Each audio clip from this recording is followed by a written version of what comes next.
It is 6 o'clock. Good morning. Live from the Circus Sports at Kentucky Downs Studios. I'm Justin Hawkins. The Titans returned to the practice field yesterday, and they get ready to host the Houston Texans on Sunday with kickoff at 12 o'clock. Calvin Ridley and Arden Key both returned to practice in limited fashion. Chigakonkwo also was limited. Jeffrey Simmons, Xavier Woods did not practice.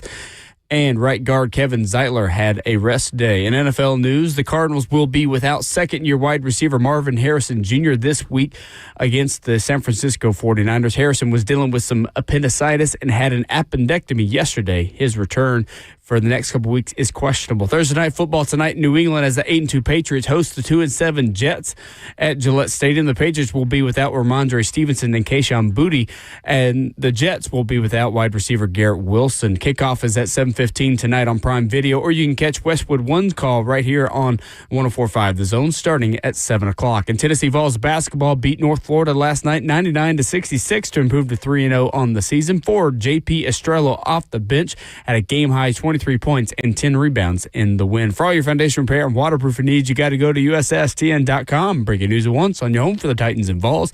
This is 104.5 The Zone.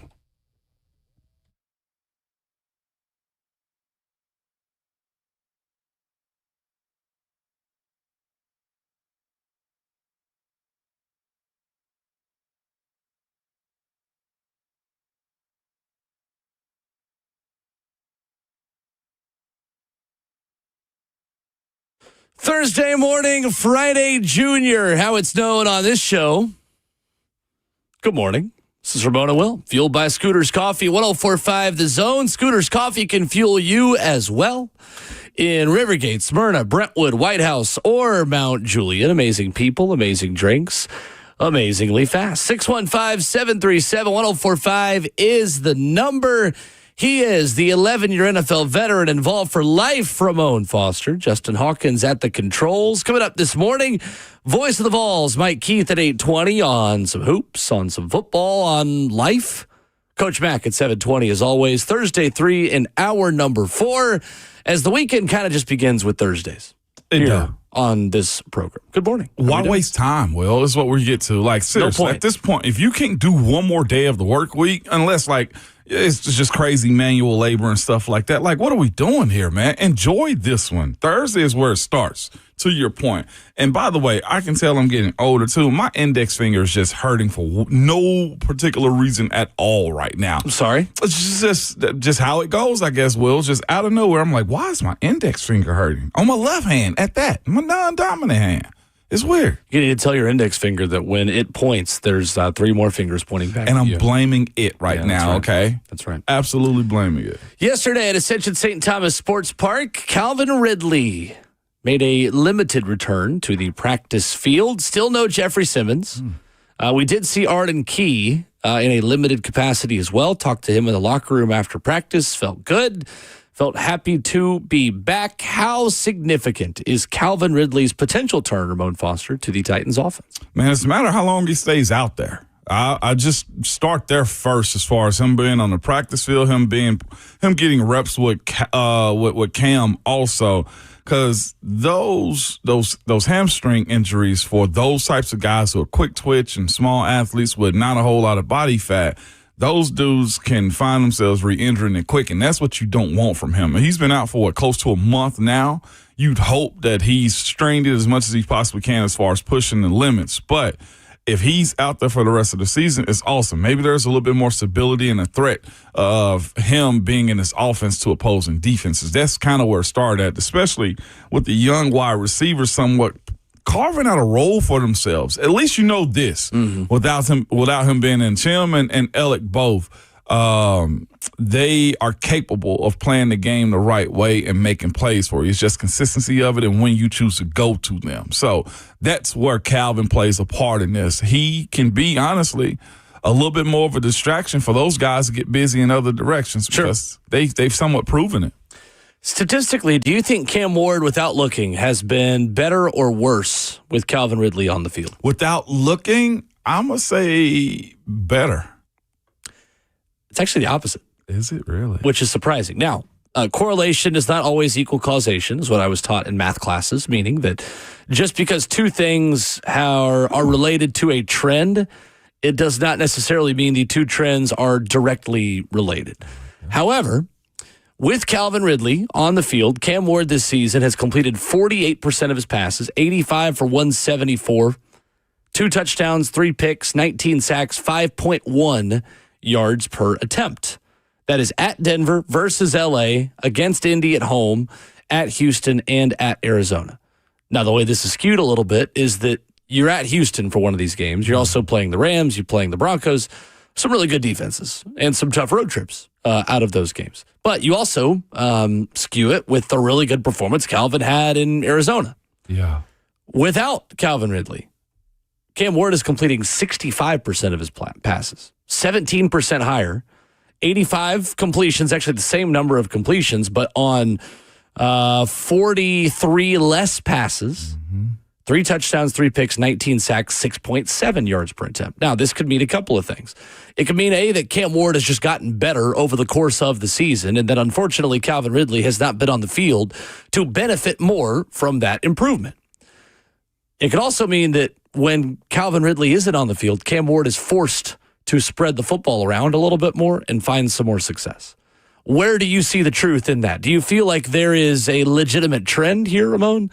Or do you feel like we don't have enough sample size to really say that the Titans are or aren't that much better with Calvin Ridley on the field? I think it's the latter part that you said. Cam's forced to find other guys. And that's where, like you said, him building trust with everybody else. And that's Gunner, that's Chim, that's Ellick, that's Van Jefferson. Guys had to step up. I think that's the pressurized feeling of knowing that you got to make plays without your star being there, probably concentrated it a little bit more. I think with Calvin, there's a huge benefit of having him out there. And I don't want to just look at it and say, oh, he's better without him. But these stats are really going in the opposite direction of that saying right there, Will. Yeah. I just do genuinely look at it and say others had to step up when Calvin, rightfully so, on this team is wide receiver 1. And if he's been doubled or being covered up and you got to throw it away or football's being intercepted, and that's problematic for the offense if Cam doesn't have another outlet. So I messed up one number. So it's 85 of 164 with Calvin. So again, comparing directly with or without Calvin Ridley on the field, Cam Ward's 13% more completion percentage, better completion percentage without Calvin Ridley, 65% versus 52%. And 5.4 yards per attempt with Calvin Ridley, 6.7 yards per attempt without. I'm going to take the positive route on this.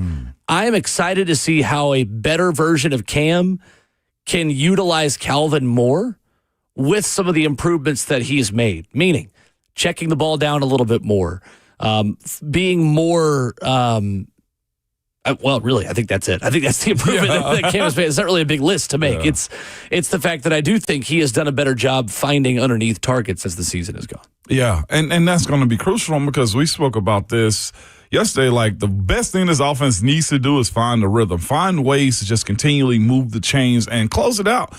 At this point, I think anybody would be okay with just field goals as long as the offense catches a rhythm. The more they're out there, the better they are, the more they can wear down the defense also. So that's where, to your point about checking underneath and finding guys that are just simply open for the time being, that's going to be huge. These guys are also athletes. The run after catch needs to be a part of this game plan too, not just deep balls to the end zone or trying to make chunk plays each and every time. I do think that's part of the relationship Calvin and Cam had also was, okay, I got speed, let me develop and get down the field and make plays for you. It's smarter for this offense to look like a well-oiled machine moving forward after this bye. I'm very interested in seeing how they adjust to this bye week. If, that much losing have these guys to where, all right, they needed this break, I do think the run after the catch is secondary to just the catch for Calvin, to be fair as well. Not trying to be a jerk, but he has been targeted 35 times this year. He's only caught 16 of them. It's a 46% catch rate. I'm guessing that ain't good? No, it's not. Okay. All right. Calvin Ridley, who always at times in his NFL career has had trouble with catching the football, was still at 60% last year. Caught 60% of his targets. Caught 64 of his 120 targets. This season, he has caught 16 of his 35 targets, again, at a 48% rate. it's going to be interesting to follow what happens after this season with him. And just what the rest of his career is. Is he here in Nashville? Calvin, that is. Is he somewhere else? And what kind of deal will he get? What kind of role will he be expected to play, too? Because the attempt to make Calvin the number one guy and see if he could do it is kind of crucial. He turned a little bit into that in Atlanta. He had a real good breakout season before the suspension. Sure. That year off wasn't good to him, and then he got hot late with the Jaguars to kind of catapult himself into this contract right here. I do wonder after this one, how will he be viewed across the league if he's not here in Tennessee? It's a good question because I would be surprised if he was back with the Titans in 2026 for sure. Kind of where I'm at on that one. Right. But what veteran team is he going to go to? Like, those are the questions you got to ask at this point, because I don't know if he's a premier guy. What are you asking him to do, though? Like, I don't think any team will ever ask Calvin Ridley to be a number one wide receiver after this season. Yeah, no. That's the thing. Like, if Kansas City was to bring him in, because that's always the team we put free agent wide receivers on that are a little bit older. If Kansas City brings in Calvin Ridley, what are they asking him to do? Probably catch 40 passes a season. I was thinking there, what is he, probably the 3 or 2/3, depending on the game plan? Depending on who they have on their roster next year. Yeah, I mean, I think he's brought in as a third target moving forward. Otherwise, I think you would have actually seen somebody trade for him as well. Because Mike Borgonzi said in the post-trade deadline press conference that injuries had nothing to do with their dealing and the moves that they made there. The entirety of how everything kind of, I guess, unfolded itself here in the last 2 years, with the hope that you were going to be competitive last year. And maybe it was a lot of false hope in it, but the optics of it were it was going to be a whole lot better with how Levis was going to be. That didn't happen. Calvin hadn't stepped up yet. You got nothing out of L'Jarius Sneed. There is a long way to climbing back out of the hole that I feel like has been built here with this team in the last just 2 years. That's why Mike Borgonzi's the GM now. Yeah. It's just ugly because so many guys' careers are dependent upon this. You're watching a guy in Devontae Adams, and I know they're probably they're not one-to-one comparisons when it comes down to Devontae and Calvin. Sure. But what I'm getting at is this: the quality that Devontae still plays with. I think this team had hope on getting some of that from Calvin. Yeah. He just really hadn't. Very fair. Barely scraping 1,000 yards last year too, as far as wide receiver. Mm-hmm. I mean, I think you could still call last season a success for Calvin Ridley, considering the different quarterbacks that he played with and the just overall level of quarterback that was throwing the football to him. Yeah. This year has not lived up to that. It hasn't. It hasn't, not even a little bit. 615-737-1045, our number. We stream the show live for you on 1045 The Zone TV. Glad you're here. Facebook Live, YouTube, Twitter, or Twitch. Live for the 1045 The Zone Circus Sports Studio. Kentucky's largest sports book can now be found at Circus Sports at Kentucky Downs. Coming up, is it realistic of the 30 sitting coaches in the NFL, who could get fired and who could be a realistic candidate for the Tennessee Titans? Yes, we will talk about Ramon Foster's old coach in Pittsburgh as well in that, coming up next.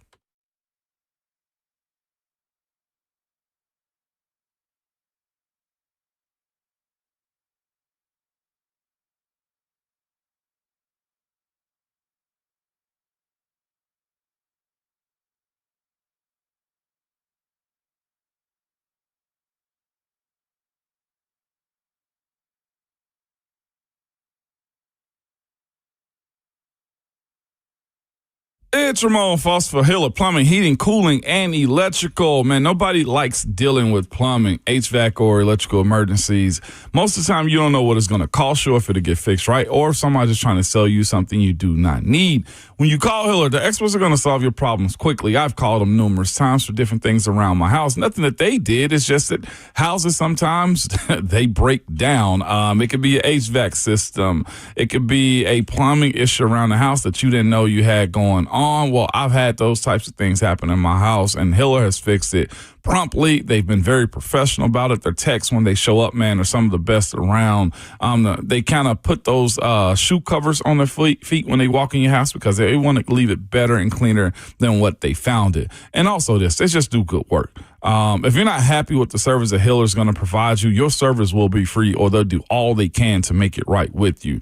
And the price that you're told is also the price that you will actually pay. It's just what they believe in. There are no hidden fees or surprises when you get your bill. Listen, if you want a company that's really good at what they do and how they do it, or just to simply learn more about them, simply visit their website at happyhealer.com.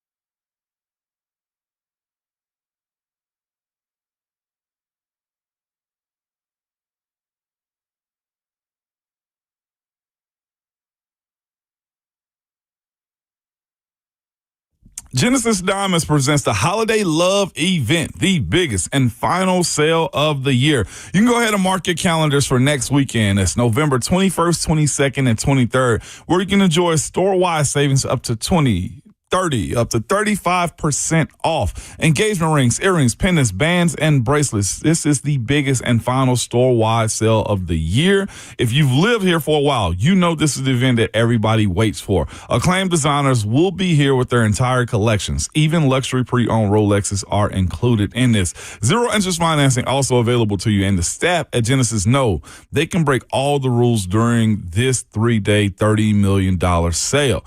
Get moving on that fall engagement proposal, or shop early for Christmas, or simply reward yourself now with a stunning Rolex watch. Whatever the occasion, don't miss this incredible savings event. Up to 35% off Genesis amazing everyday low prices store-wide.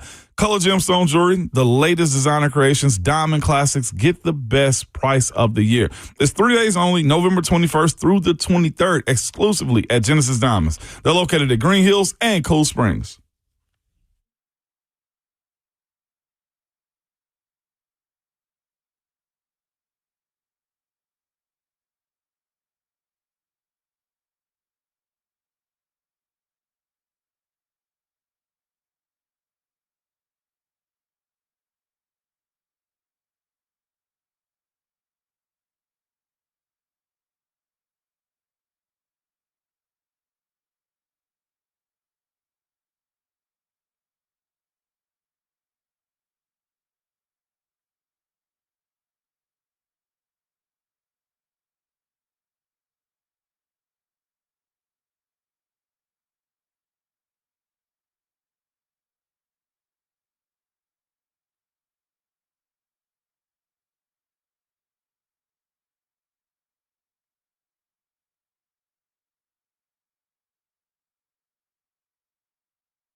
Thursday morning, Ramona Will, fueled by Scooters Coffee on 104.5 The Zone, 615-737-1045, the number.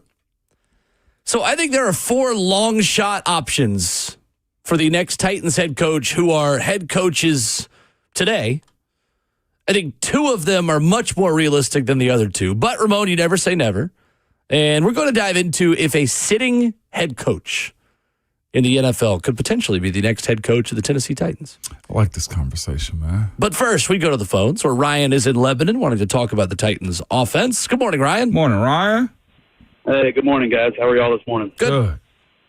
Good. Happy Friday, Junior. Hey, just want to piggyback on what you were saying about Calvin. I mean, I guess it really depends, and I'd love to get y'all thoughts. It really depends on if the Titans go draft, number 1 wide receiver. However, if they go corner, I say Calvin probably stays. But if they go wide out number 1, I mean, there's no really reason why he should stay on this team. However, I would like for him to stay just for the veteran presence in that wide receiver room. And I really want to know how far the Titans offense, like how far out are they? Are they 2 or 3 years really putting this thing together around Cam? Ramon, I'd love to get your thoughts. Will, go Vols, buddy. We'll talk to you guys later. Thank you, Ryan. Appreciate the call. I mean, at this point, if I were to guess, it's hard to guess in mid-November, but my guess is that, yes, they're drafting their number 1 wide receiver this offseason. In the first round or what? Probably, but again, it's hard to know because if they trade out of the number 1 pick and they're at 5, like, are you overdrafting at that point if you go get Mekhi Lemon? Right. Or if you go get Jordan Tyson or any number of players? Like, it is hard to know, Ryan, to your question, but yeah, I mean, they're going to have to go draft their number 1 wide receiver sooner rather than later. They are. And it will matter, I think, with this draft pick, because if you're going to slow roll the build up to making this team better, you got to go with what the highest rated player is, I think. Best available versus need in this situation is what has to happen. Best available, I think, trumps anything else. If the young man you told us from Ohio State is on the board. Cardinal State?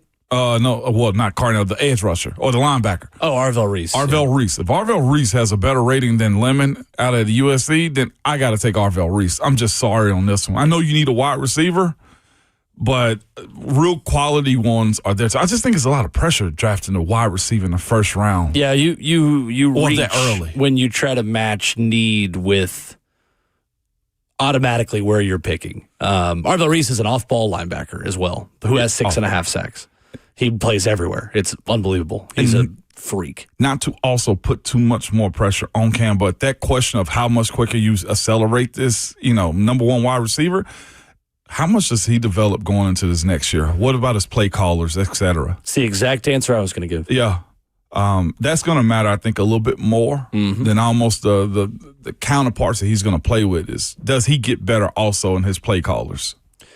The pending free agents at wide receiver, Mike Evans, Christian Kirk, Deebo Samuel, Jacoby Myers, Alan Lazard, De'Ami Brown, Tutu Atwell, Adam Thielen, Juwan Jennings, shout out. I mean, there's not a number 1 wide receiver in the free agent market for the Titans. So if they're going to go add a free agent wide receiver this offseason, it's probably going to be via trade, someone who's already on the roster, or via the NFL draft. And out of those 3 options, I'd say you're most likely to draft your next number 1 receiver. Now, that being said, we're way too far ahead to have this conversation legitimately, but the Titans need to be stockpiling 2027 picks if they really want to go get their number 1 wide receiver, because if you take a trade back, let's say from the Jets, and again, we're talking way, way, way in the future, but if the Jets were to move up to you at 1, you want their 2027 firsts. Because of the 2 wide receivers who are going to be 3 wide receivers who you can pick in 2027, Jeremiah Smith, Cam Coleman, and Ryan Williams. I mean, one of those 3 guys has a very, very decent shot of being your number 1 receiver if you were to make a trade with the New York Jets this year for them to move up to take a quarterback. Yeah, and they're going to need one also. No doubt. They're desperate for one. No doubt about it. And their head coach seems like he's having fun winning football games. No doubt about it. I'm like, you're hustling backwards, brother. Yeah, yeah, for sure. But it is what it is. I think I got a little PTSD about this one. Caribbean says Alec Pierce has gotten better every year. I'm not sure what the other context of that one is, but I'm not sure you've done the interdivision wide receiver before. Well, and he's not a number one receiver. And let's again say, number one. He's not a number one, but good receivers like that don't become available. That's the other part. They're probably going to either franchise tag him or give him a deal and franchise tag Daniel Jones. Like, if they've got a good thing going in that pass game for their quarterback that is fragile, you don't let one of that quarterback's top targets just up and leave. T. Higgins, Jamar Chase, right? I mean, it's the same conversation, really. T. Higgins, never mind. It's a later conversation. We got these coaches to talk about. But, is T. Higgins a bona fide number one? I don't know. We've never seen him be on a team where he's had to be. Yeah, we'll probably never will. Yeah. So the Tennessee Titans this upcoming offseason have a risk they're going to have to take with their next head coach. And what we have talked about since the job became open is that there are two pathways you can walk down for the next Titans head coach. You can take a risk on someone who's not been a head coach yet, who does not have the baggage, who does not have the quote-unquote damaged goods tag that former unsuccessful and fired head coaches carry with them. You're taking a risk on someone who might not know how to do the job and might not be as good as they could be at being a head coach because they're learning how to do all the other parts of being a head coach as they're doing it. Or you could take a risk on someone who has been a head coach before but didn't work out. The floor may be higher. You may get the operational and logistical knowledge of how to do the job, but you didn't do the job well one time or maybe twice in some of these coaches' cases. But you take that risk that with your quarterback, with your personnel department, with your cap space, that coach will have more success. Well, then there's this third option, Ramon, that I think is a long shot. But I do think there are two names that could realistically be available to you who are head coaches today in the NFL. Now, it is very uncommon for a sitting NFL head coach to get fired and then immediately turn around and get another job. Let's put that caveat out there first. But you played for one of these coaches. Pittsburgh Steelers head coach Mike Tomlin, 188-111, Super Bowl 43 champion over the Cardinals in 2009, 11 double-digit win seasons and 2 in a row. They're 5-4 this year. How hot is the seat? Where is the pressure gauge on Mike Tomlin in Pittsburgh? I think it's twofold. I don't think the seat is hot. I just think the gears have kind of worn down a little bit on pushing the machine, if that makes sense.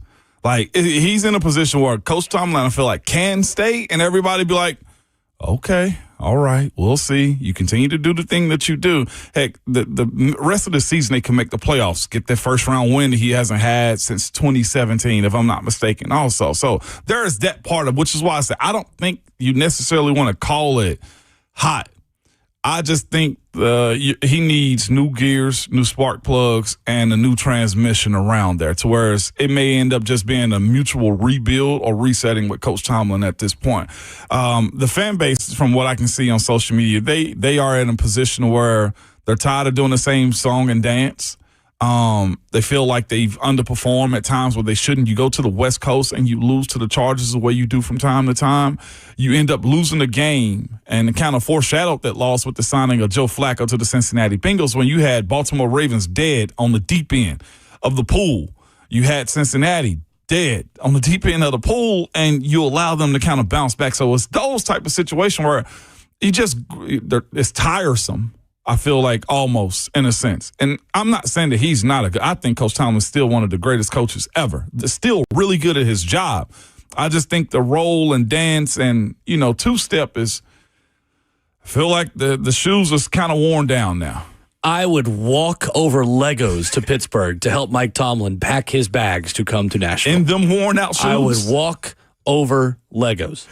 I think he is the dream pick. I think it is exactly what this organization needs. I think you finally give Mike Tomlin a young, talented quarterback, and all of a sudden you see Mike Tomlin and a lot of the members of that staff have success that he's not had there in a couple of years. The numbers behind it, he has not had a top 20 yardage offense since 2018. But shout out Ramon. He was on that team. He started the guard for that team. I put this together last night, and I was talking to Peyton, my fiance, and I was like, see, this is kind of funny to me because, like, I'm doing analysis over a team that Ramon played on. Like, this is kind of fun. They've been league average in points per game each of the last 2 seasons. That's obviously what matters. Points more so than yardage, the production of how much points you can put up on the board, because the defense has given them a lot of short fields. The defense has also scored a lot of points themselves. 4 seasons where his team was number 1 of the NFL in yardage allowed, most recently in 2012. But Mike Tomlin has had 11 defenses finish top 10 in scoring defense, including 3 years in a row in the National Football League. You talk about culture builder. You talk about locker room fit. You talk about someone that's going to teach young players how to be pros. I think you also talk about young players who don't know any better, but how to be coached hard. Mm-hmm. That's what you get at Mike Tomlin. You could obviously speak to this infinitely better than I can. How would Mike Tomlin rebuild the culture and locker room of the Tennessee Titans? I was talking to, so there's a mutual person in this equation, is Nate Washington. I told you we had some conversation this past weekend. And one of the things that I've said before separately, and hearing Nate saying this on the van that we were traveling in, was this. He was like, man, almost to a fault, we drank the Kool-Aid.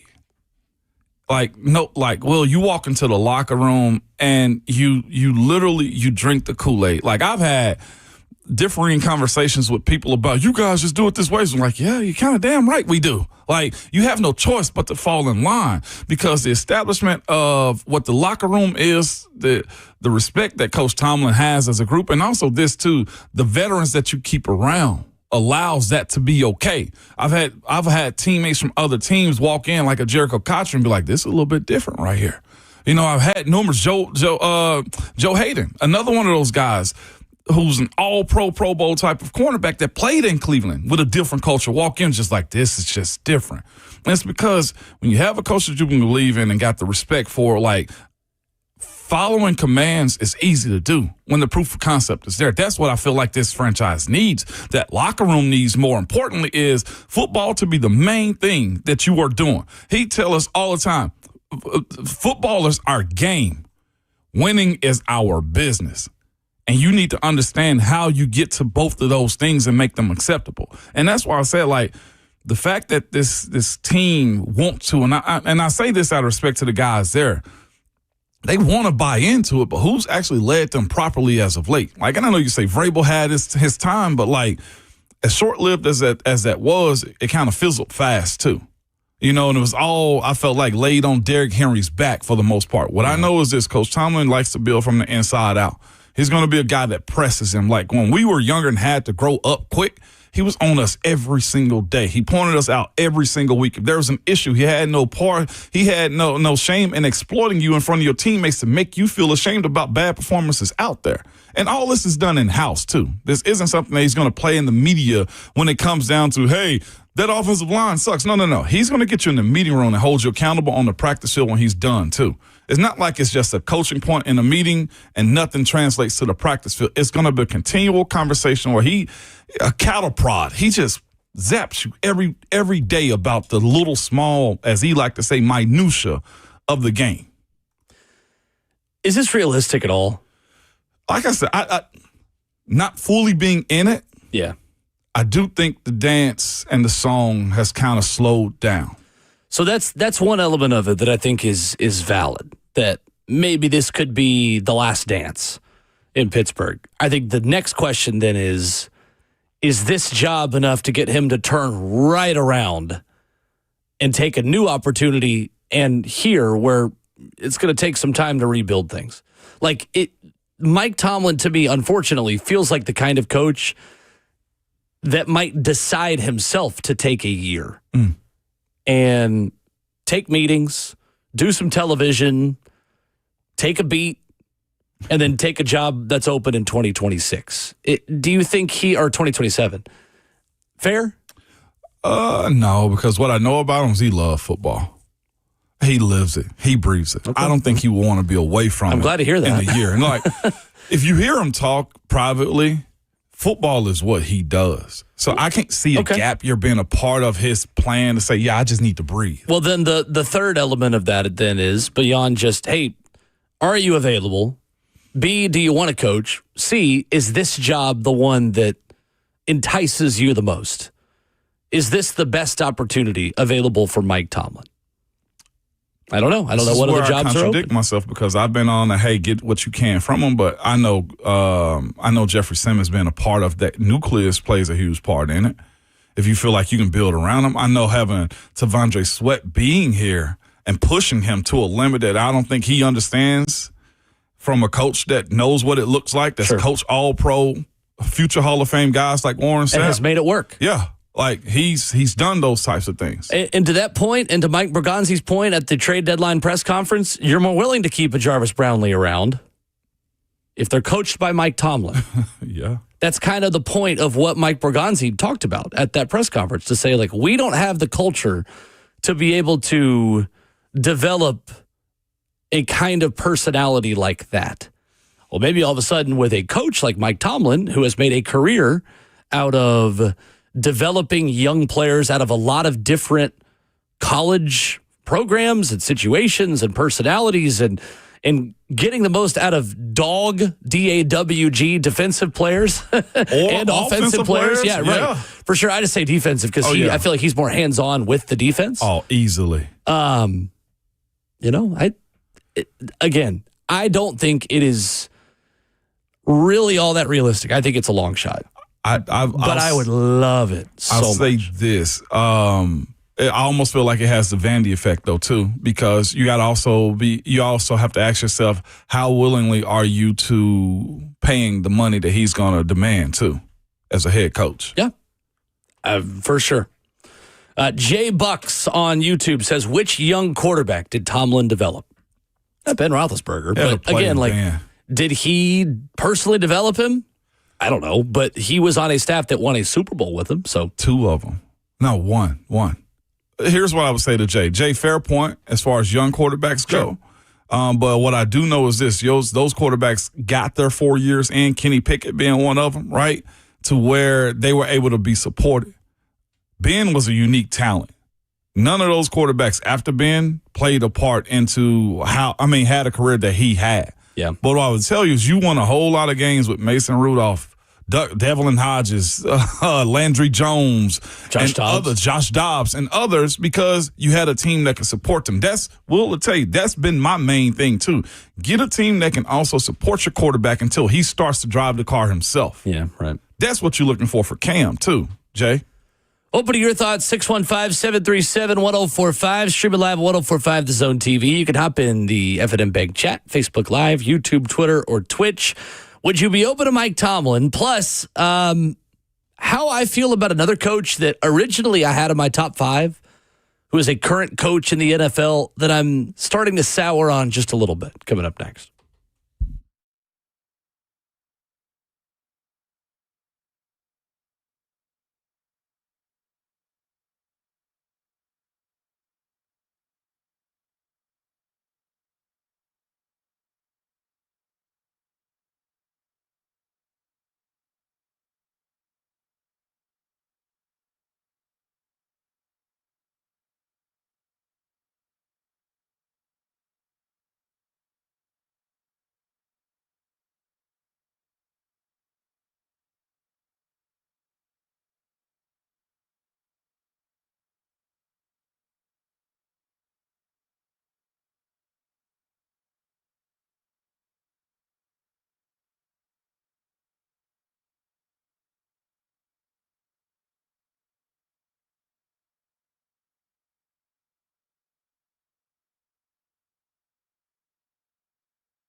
So how would you feel about Mike Tomlin being the next head coach of the Tennessee Titans? Yes, it's a long shot, but I don't know. You never say never. Ramona Will, fueled by Scooters Coffee at 104.5 The Zone. We've got Titans tickets to give away coming up here in just a moment.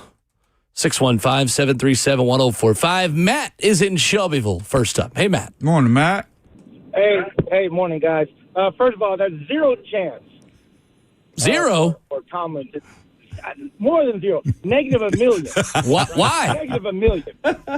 Because if he ever became available, you could have 25 teams be in competition. 25? 25 teams. 25 teams are firing their head coaches? Of course, to get Mike Tomlin? Yes. 25 is an exaggeration. Well, it might be an exaggeration, but you can go down the list. Miami, Jacksonville, Chicago, Arizona. Chicago's not firing Ben Johnson after one season. I would push back on Chicago right now. They good right now, I would think. But I get your point. I get your point, though, Matt. Right. So it's not. Plus, you got better rosters. So my counter to this is, what happens if you look for innovation like a Sean McVay? When Sean McVay got to the Rams, he didn't have all the fanfare, but yet that's where he is 7 years later. You need somebody who's going to be young enough. You're going to need somebody who's innovative enough, because this roster is going to take time. If you get a retread, you don't know if they're going to stick around. And I'll take your comments on that. No doubt. Thank you, Matt. The only problem with that is it's the same risk you just took with Brian Callahan. Are you willing to take that same risk twice? I know Brian was not a play caller, but same profile of coach. You don't normally hire the same kind of coach 2 times in a row. No, not like that. And also, I would say this too. I think this team needs a solid foundation coach, though, this time around. They don't need a tactician. They need a culture builder. Yeah. Look at Sean Payton to the Broncos. Yep. That to me is kind of the type of coach you need coming in. Sure. Let's go to Bobby in Nashville up next. Hey, Bobby. Morning, Bobby. Good morning, guys. I'm going to preface this by saying I'm not for nor am I against Tomlin, but can he build a team? He was given the keys to a Corvette from Bill Cowher from the start. I'll hang up and listen. No doubt. Thank you, Bobby. I'll say this. He's had to transform that team 2-3 times. He turned in the keys to that Corvette a long time ago. They understood at some point in time they had to go find a different coordinator. They did to save Ben. They built up the offensive line again. You got back and built up the defense again, minus the Hall of Famers and Troy Polamalu and everybody else that was on that team. Like the rebuilding of it was fine. Now, here's the issue, to your point, is how much can Cam help also develop himself too, or the coaches that he chooses to bring in. Right? What I do know is this: he's a defensive-minded coach that's going to play a certain way, and that's believing in his defense, and the offense is a nice little trinket on the side.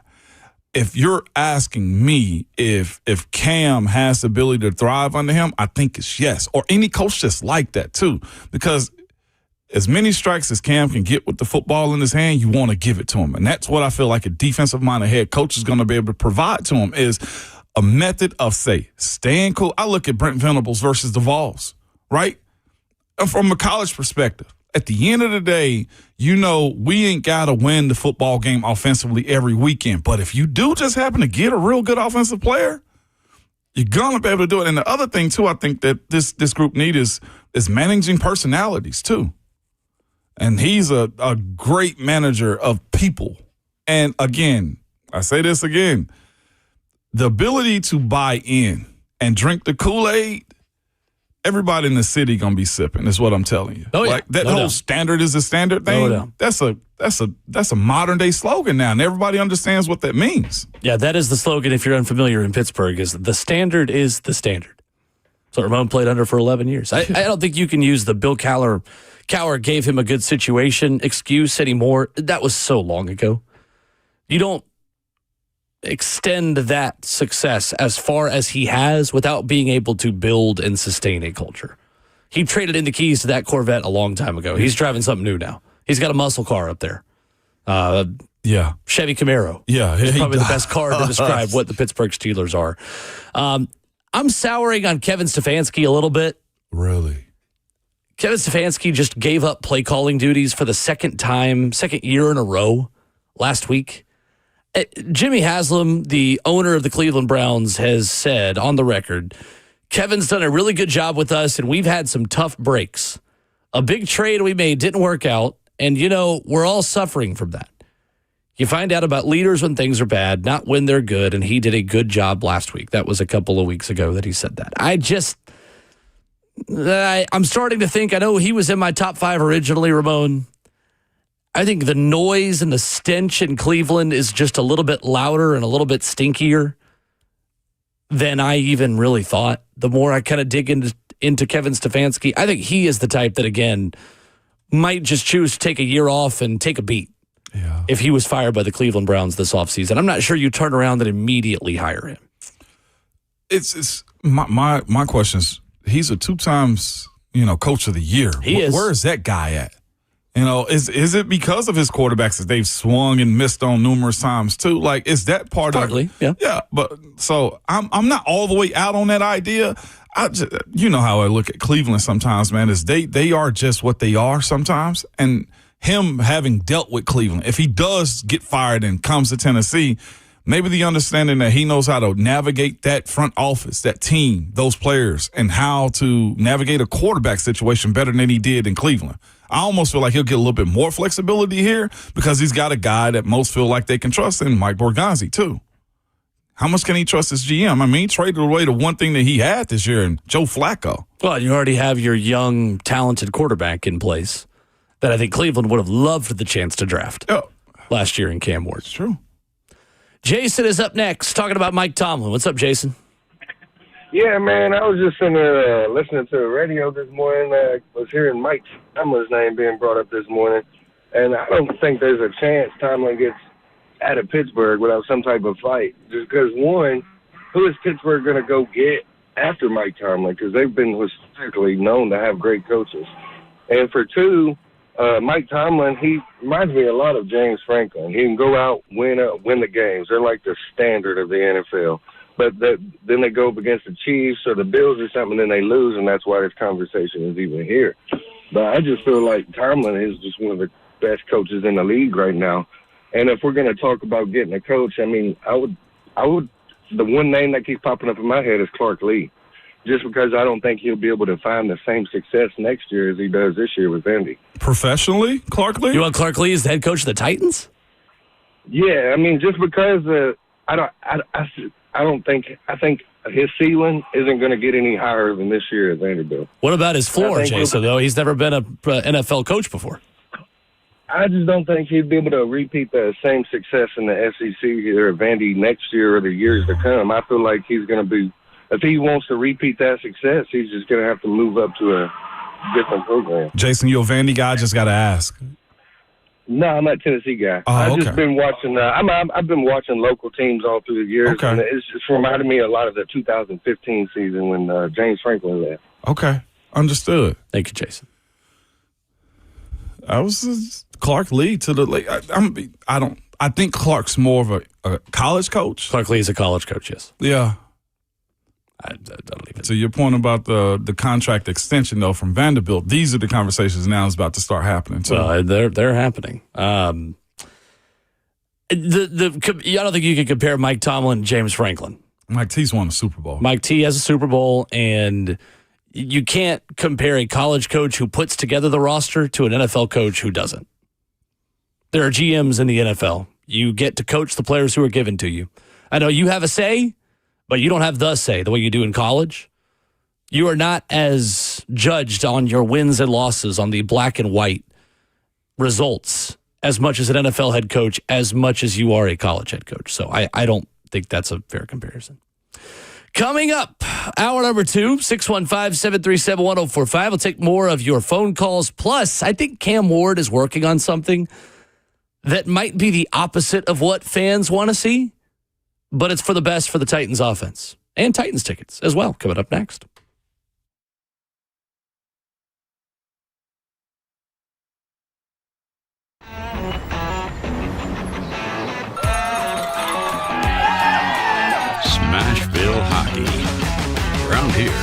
can sound like a language of its own. But hey, if you can pronounce Demumbrian, then names like Yossi, Shea, and Marchessault will roll right off the tongue. Nashville Predators, only in Smashville. One of the largest sports books east of the Mississippi, Circa Sports Kentucky, is now open. Catch all your favorite games on an 80-foot screen with stadium-style seating and live VSiN broadcast daily. Circa Sports, now open at the Mint Gaming Hall, Kentucky Downs.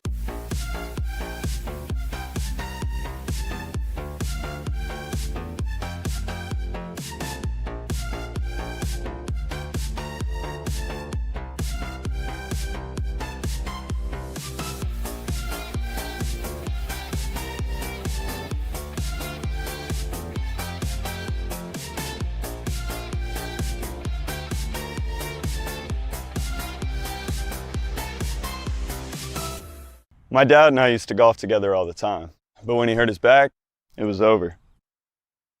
To have your son want to spend time with you is amazing. That's why my chronic back pain has been so heartbreaking. Surgery, fused bones, long recovery. No way, not for me. A friend recommended stem cells, so I gave Kellum Stem Cell Institute a call. I'm glad you're out on the course. Yeah, it's really good. Call the Kellum Stem Cell Institute today. Swing still looks just okay though.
It is 7:02. Good morning, live from the Circus Sports at Kentucky Downs Studios. I'm Justin Hawkins. The Titans returned to practice field yesterday, and they get ready to host the Houston Texans on Sunday with kickoff at 12 o'clock. Calvin Ridley and Arden Key both returned to practice yesterday in limited fashion. Chigakonkwo was also limited, and Jeffrey Simmons as well as Xavier Woods did not practice.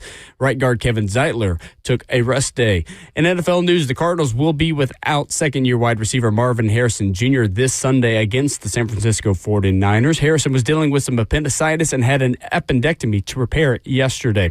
Thursday night football tonight in New England as the 8-2 Patriots host the 2-7 Jets at Gillette Stadium. The Patriots will be without running back Ramondre Stevenson and wide receiver Kayshon Boutte, and the Jets will be without wide receiver Garrett Wilson. Kickoff at 7:15 on Prime Video, or you can catch Westwood One's call right here on The Zone starting at 7 o'clock. And Tennessee Vols basketball beat North Florida last night 99-66, improving to 3-0 on the season. Forward J.P. Estrella off the bench had a game-high 23 points and 10 rebounds in the win.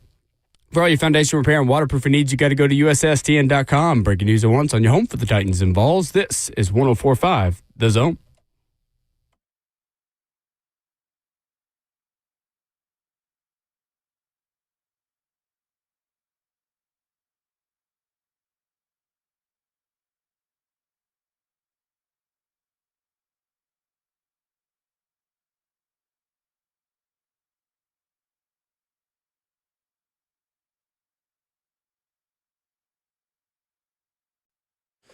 Hour number 2, getting started on your Thursday morning edition of Ramon and Will. We are fueled by Scooter's Coffee. Cam Ward is trying to make one big adjustment out of the bye week. We're going to hear from him coming up in a matter of seconds. You can go in a matter of seconds also get yourself a nice, hot, or cold cup of coffee. Rivergate, Smyrna, Brentwood, White House, or Mount Juliet. Scooter's Coffee locations will get you in and out very fast. Amazing people, amazing drinks, amazingly fast. Ramon Foster, Will Bowling, Justin Hawkins, Coach Mack in 15 minutes. It is a Titans Ticket Thursday. Each Thursday before home games, we'll be giving you the chance to win a pair of tickets to the next Tennessee Titans game. Be caller number 5 right now to win 2 club tickets to see the Titans host the Los Angeles Chargers. Nope, not the Los Angeles Chargers. To see the Titans host the Houston Texans. I'm Ron Burgundy. This Sunday at Nissan Stadium, 615-737-1045. 615-737-1045. 2 tickets in club level to Titans and Texans this weekend. Caller number 5 is headed there. Best of luck. Titans Ticket Thursday. There we go. Club tickets too, man. Mm-hmm. That's actually the best place to be at. That's the best level, I think, in almost any stadium. The options that you have, the comfortability of being able to go back in the club level and get out of the elements. I'm not sure what the weather's supposed to be Sunday, but I was already checking because I knew that was your next question. I know you very well. Sunny and 65. Yeah, man. Beautiful. Yeah, no, you got to go to that one. So Cam Ward has the 5th lowest completion percentage in the NFL on passes within 10 yards this season. Joe Flacco, Dylan Gabriel, Jaden Daniels, and Trevor Lawrence, the only quarterbacks worse in that department. In quick game, Cam Ward has struggled this season as well. 21 pressures, Ramon, in under 2.5 seconds, according to Next Gen Stats. That's actually only 12th most in the league. Mm-hmm. When you think about some of the pressure on Cam Ward, some of the times he's taken hits, you'd think, all right, well, is the offensive line just getting beat quickly? The numbers say actually that's not the case. A lot of the pressures on Cam Ward, the moments he's getting hit, are when he is holding the ball a little bit longer. Cam's quarterback rating in quick game, throws of under 2.5 seconds, is worst in the NFL, 67.1 this season. Yesterday, when asked about what's the biggest thing you can improve on as you self-scout in the bye week, Justin, if you're ready for that, Cam Ward had this to say. For myself, I thought the biggest thing I could improve on was just not missing easy plays. just being overly focused, even on the little things that I critique myself on.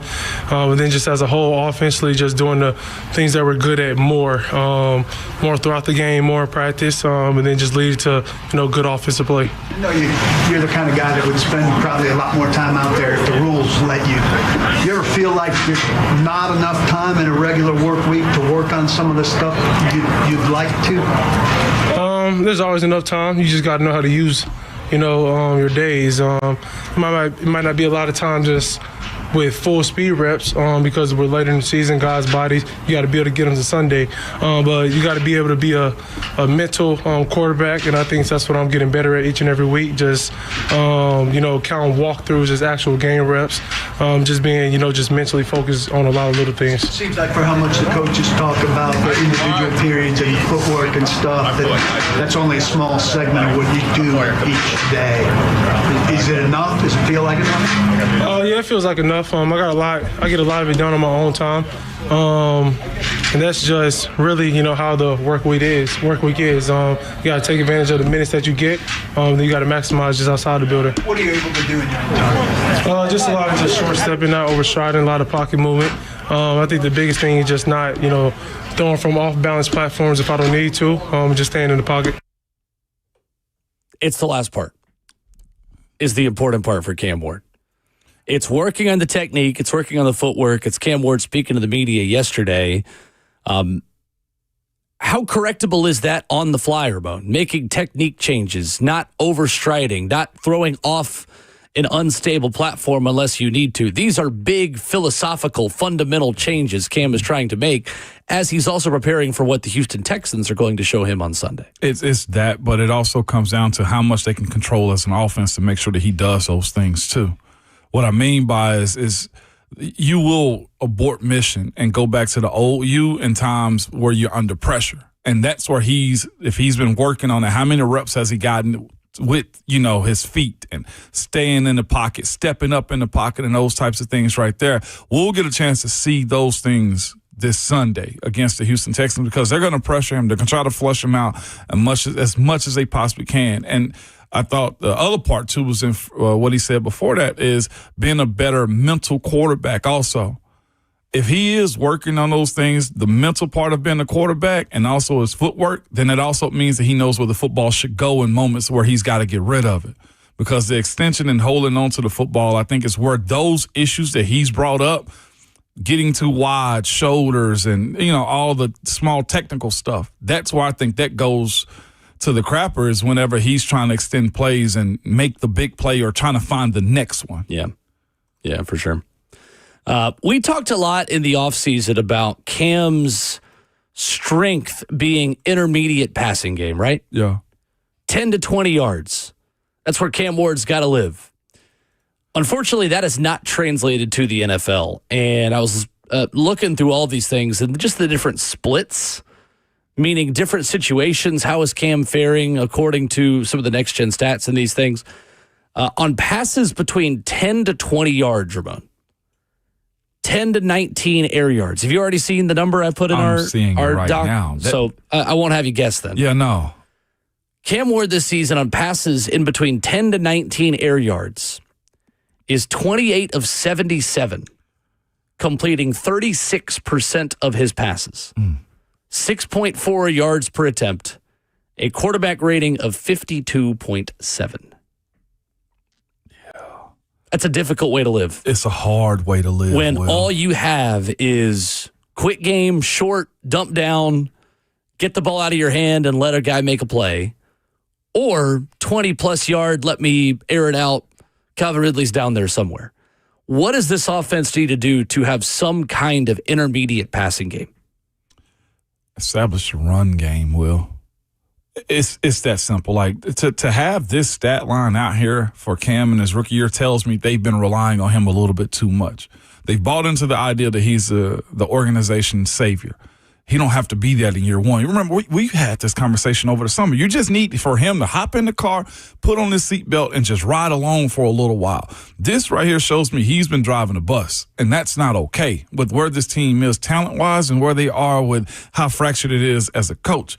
With the coaching staff, or with your head coach being fired, that's where, to me, the disappointment of this offensive line is showing itself each and every week, and it's not getting any easier.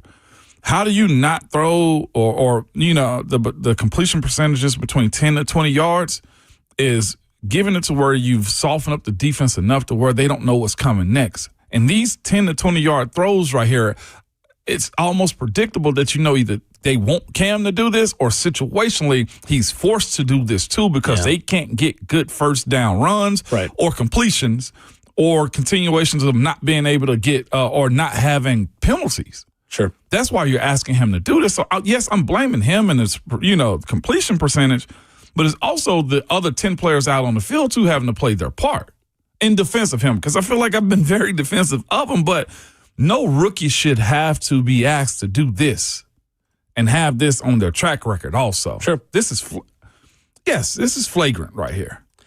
Cam Ward, again, just go through some more of these numbers on passes where he's holding the ball for longer than 2.5 seconds.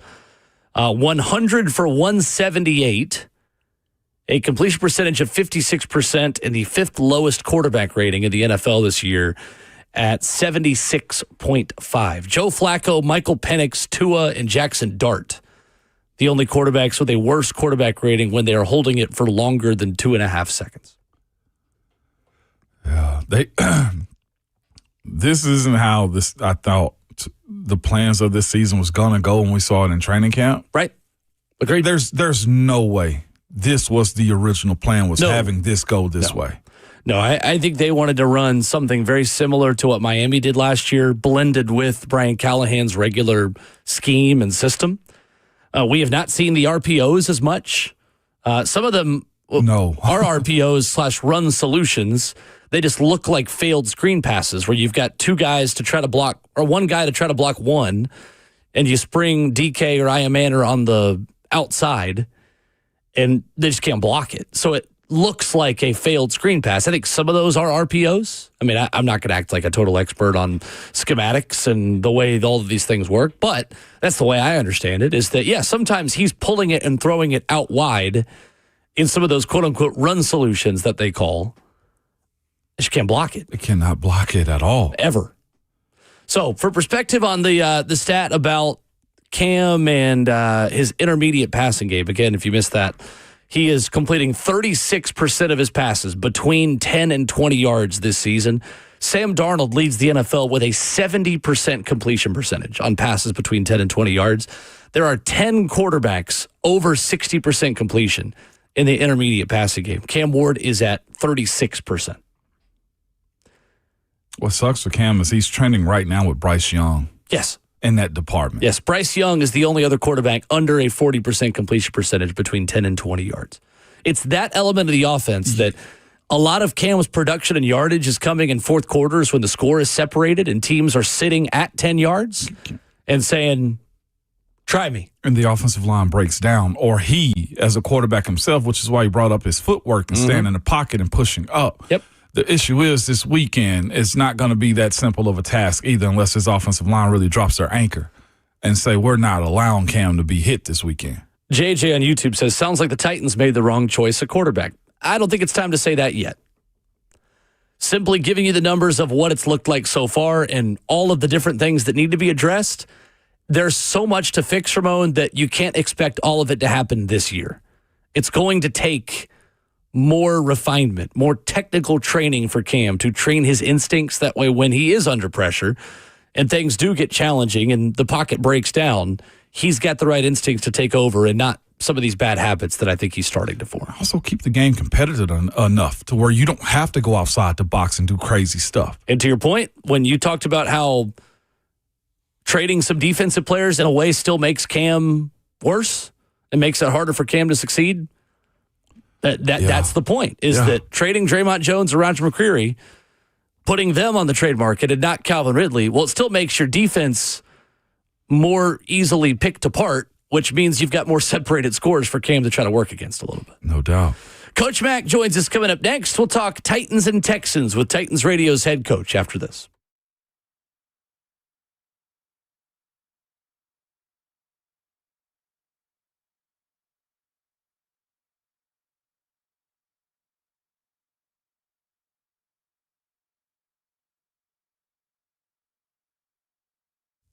You're losing your hair and you need a simple solution that works. You want the best. Modern technology with top-rated physicians, something that's guaranteed to work. Guys, you need Dr. Tanya Pauls and her team at Advanced Hair. They've completely redefined hair restoration from its experience itself to their unmatched results. Receding hairline, bald spot, thinning hair, address them all with Advanced Hair's simple one-day treatment in a calm, relaxed environment with the most experienced professionals. Advanced Hair has performed tens of thousands of these breakthrough treatments. And get this, your own natural hair begins to regrow the very next day. No one in Nashville can offer anything like the Advanced FUE at Advanced Hair, and I highly recommend their team. It starts with your free consultation where you can call them at 629-348-HAIR. If you qualify, you also get $250 off and 250 free hair grafts. Refine your hairline with the team that's redefined hair restoration. Again, that's Advanced Hair. You can call them 629-348-HAIR, and the website is advancedhair.com. What if you could pull up to $500,000 in cash out of your home and drop your mortgage rate to 4.99% APR? Hey, it's Will Bowling. Right now at Loan Pronto, they've got the lowest rates in 3 years. With Loan Pronto's Rapid Equity Loan, you can get your cash in as little as 3 days. Pay off all those high-interest credit cards and even skip your next 2 house payments. One client just got $300,000 approved in under 24 hours. Paid off their debt, paid off 2 car loans, and saved $2,100 a month. One call, life changed. There's no wait, no hard credit pull up front. You probably won't need an appraisal, just fast, easy cash from your home's equity. Rates are at a 3-year low, so act now. Call 615-499-5780 or visit loanpronto.com for your free instant home appraisal. See how much cash you can get today. Loan Pronto, A+ rated with the BBB and nearly 2,500 5-star Google reviews. Call 615-499-5780 and see how much cash you can get today. LoanPronto.com. Equal housing lender NMLS 1661781. On approved credit, visit NMLSconsumeraccess.org.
Ramona Will, fueled by Scooters Coffee on a 104.5 The Zone in hour number 2 on this Thursday morning.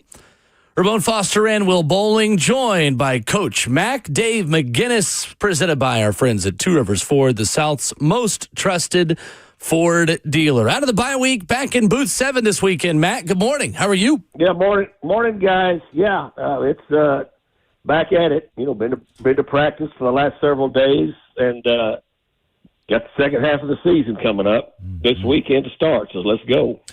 Mac, I wanted to go back about 2 decades, back to a coaching staff you were a part of in 2006 that started 0-5, went 1-5 into the bye week, and came out of the bye to play the Houston Texans at home. And you guys finished that season, and you won 7 of your last 10 games. What do you remember, Mac, about that bye week, about how you made changes with that coaching staff and Coach Jeff Fisher, and what changed for you all starting in that season on October 29th against the Houston Texans? Well, the thing that, back then, we're really, we had come off a pretty big loss. And during the open date, back then during the open date, you had no rules as far as, you could practice them all week.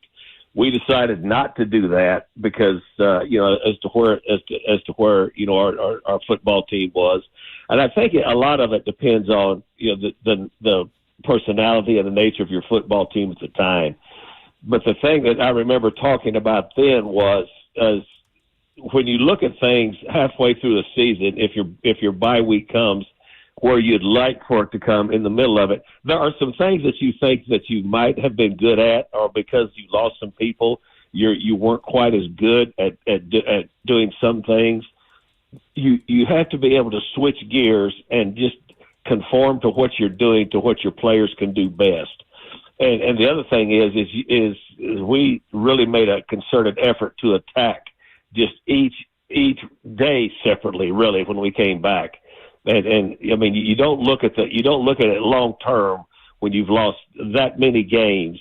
You look at it as being able to improve that day and then make some plays that week to be able to flip it. We really put that into practice during that time.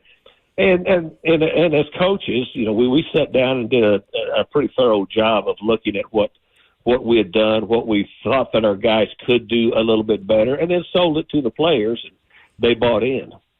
Mac, when you look at this team now in a similar position, coming out of the bye week and trying to make adjustments on the fly, we just got done talking about Cam Ward yesterday, saying footwork changes, mechanical changes. He's trying not to overstride. It's trying not to throw off balance unless he has to. How difficult is that to make footwork changes, make technique changes in the middle of the season that, Mac, you would ideally prefer to make in the offseason? Well, that goes back to what I just said earlier, Will. It depends on the nature of your team at the time. You're talking about a rookie quarterback here. That's a completely different scenario than if you've got a veteran quarterback, that's on a struggling team. So everything is relevant as far as to who the individual player is. Rookie quarterbacks, as a rule, tend to struggle, and then rookie quarterbacks, especially on football teams early on, that have to start early because that's just the nature of the beast anymore as to what goes on.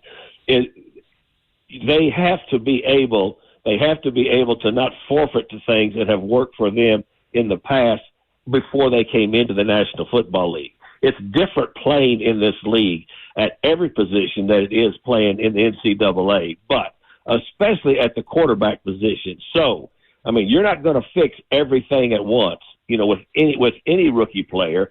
And again, it goes into that incremental improvement that you're looking for instead of just trying to wholesale change everything at once.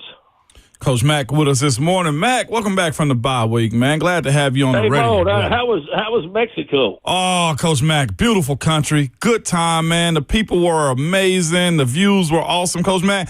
It seems to me you'd have a good time in Mexico City, Coach Mac. Well, let me just say this. I have had before. I knew it. Did you? I mean, I think that's a really cool thing that you went, with the Steelers. And who'd you take? Who was with you? Skate Washington. Nate Washington was with us. Louis Lips was with us. I'm sure you remember him, Coach Mack. Oh, sure. Absolutely. I know that was a great experience. It was, man. Chris Holke, undrafted defensive lineman, man, that played for 11 years with him also. Yeah. He was their undersized guy. And Vince Williams was also with us, linebacker that was recently retired not too long ago. He wanted to tell me, Coach Mack. You guys had a nice crew, and I haven't heard of anything that you had any kind of physical malady, so you were clearly smart about it. Had to be real smart about it, Coach Mack. You got to know how to step when you're in a foreign country, Coach Mack. Well, the first thing ever that you learn is don't ever ask for ice in any drinks. We had this exact conversation on Monday. Ever, Coach Mack. And that's why I'm here today on the radio and not taking off for being sick, Coach Mack. That's why I'm here today. I mean, I'm telling you, there's a few little rules you need to have down there, but it is. I've, of course, living in Texas, I've been to Mexico several times. It's a fascinating place. It is. It was beautiful. I enjoyed myself there. Good for you. It was. On top of that, Coach Mack, you brought up something. You have me speaking about those older guys. Will and I had this conversation a little bit earlier. Nate has been a part of the old NFL where you did two-a-days, and Chris Holke has also, Coach Mack. One thing that Nate said, and we're speaking about, Cam, going in the right direction, this Tennessee Titans team going in the right direction. One thing Nate said was super fascinating. It's like, when we all walked in the building, we all drank the Kool-Aid. We understood what the main goal was each and every week, Coach Mack. Is that hard to kind of establish as a coach sometime, as that type of culture where everybody buys in? How do you get that to be the case? Because I understood what Nate and Chris Holke was saying when they speak about, doing stuff the right way. Well, you got to be, first of all, the thing that you have to be as a coach, when you bring players in, whether you're bringing veterans in or whether you're bringing a rookie in, to your football team, you've got to be honest with them. Yeah. And because players can see through things that aren't honest, that, and so you've got to be honest with them. And if you present it to them in a logical way, and also in a way that they understand there's form and function to it. I mean, players coming into this league, and I'm talking to one that did it. You understand that if you don't figure it out pretty quick, you won't be in it very long. Right. I mean, players figure that out pretty soon. And so as a coach, whether you're a head coach or whether you're a position coach, the way that you present your program to your players is extremely important. But the number one thing, and again, I was fortunate, when I started out young, I mean, with some very experienced head coaches, the first thing they always told me was always be honest with these players. Yes, sir. Whether they like it or not, they can understand honesty. And I think that's the number one tenet that you need to have as a coach, is they have to know that you're genuine. That, and whether you're selling the atmosphere in your room or you're selling the atmosphere in your entire organization, honesty with players is the overriding factor to begin with. No doubt about it. Well, the honesty that has to be had this weekend is this offensive line's got to block Will Anderson and Daniil Hunter, Coach Mack. These two dudes have been on the tear this year. Both got 7 sacks. Daniil's got 7.5. The containment of them probably starts with running the football. Is that where you start at? Well, see, right. I mean, you understand that. You understand that as a former offensive lineman. The easiest thing to be able to do, people say, well, you've got to protect your quarterback. The offensive line's got the biggest way you protect your quarterback is being able to stay ahead and progress the chains, because you can't give guys like that. And those two guys are a wrecking crew right now. I mean, let's just be honest. And the defense at Houston, they have been from the start this year. They're what's supporting this football team. And I mean, you look at all of their numbers. Again, I watch tape and study tape. Rhett does all the alphabet numbers. And when those match up with what your eyes tell you, you know that they're a good football team. And they've not wavered one bit defensively this year. So to your point, you cannot give them a one-way go on you. No. If they know that if you're 2 scores down or if you're double digits on third down against them, all of the advantage goes to them. it plays right into their strengths. So you've got to be able to find a way. Just as you said, it's not only running the football; it's just progressing the change of first and second down, so that you're not in situations where you have to snap the football every time and they know you're going to throw. Because when you start drilling the tape down and looking at that, if they do that, they go to town on people. They go completely to town on people. And those two guys, you're right, they've got 14.5 sacks of the greater majority of the 15. But it's not just the sacks. It's the constant pressure that they put on in those situations. Stay out of those situations is what I'm saying. Coach Mack at Titans Radio, our guest this morning, presented by our friends at Two Rivers Ford. Mack, this defense pretty much leading every statistical category you can of the NFL. Number one in yardage and scoring defense. They have forced 15 turnovers, fourth most of the NFL this year. They're fourth against the pass, second against the run. It's incredible, Mack, that the Texans have outscored their opponents by 54 points this season, which is eighth best in the league, yet they have a losing record as they come to Nashville this upcoming weekend. What challenges does a D'Amico Ryans scheme present that Cam Ward has got to solve pre-snap on Sunday? Well, I mean, I would think, and again, I don't know, everything, but when you look at it and you look at what's given the Titans problems, it's as I said earlier, when they get behind the chains, people are running that all across tsunami rush type of thing. And playing stick defense in the back end where you stand right at the sticks and then send everybody. I mean, that's especially look. I spent a lot of years calling defenses in the National Football League, and with the rookie quarterbacks, that's what I would try to do to wreck them. But to do that, you've got to be able to put them in those down and distance situations, and that is the issue that you've got to stay with is stay out of those situations because. If you can play the game somewhat evenly, and when I talk about evenly, I am talking about second and 5 or less, or third and 3 or less. Mm-hmm. If you can play the game evenly, you've got a chance. But don't tip the scales in a defense's favor like that because they're going to load it up on you, and it's hard. It's really hard because all of a sudden it doesn't matter, what route scheme you work with then. If they're going to send the tsunami rushes, all they're going to do is tackle you before the chains, and you're going to be punting. So stay out of those situations. Mac, without Quandre Diggs on this defense, how can Kevin Winston Jr. fill his shoes, and what kind of impact can he make starting this week against Houston?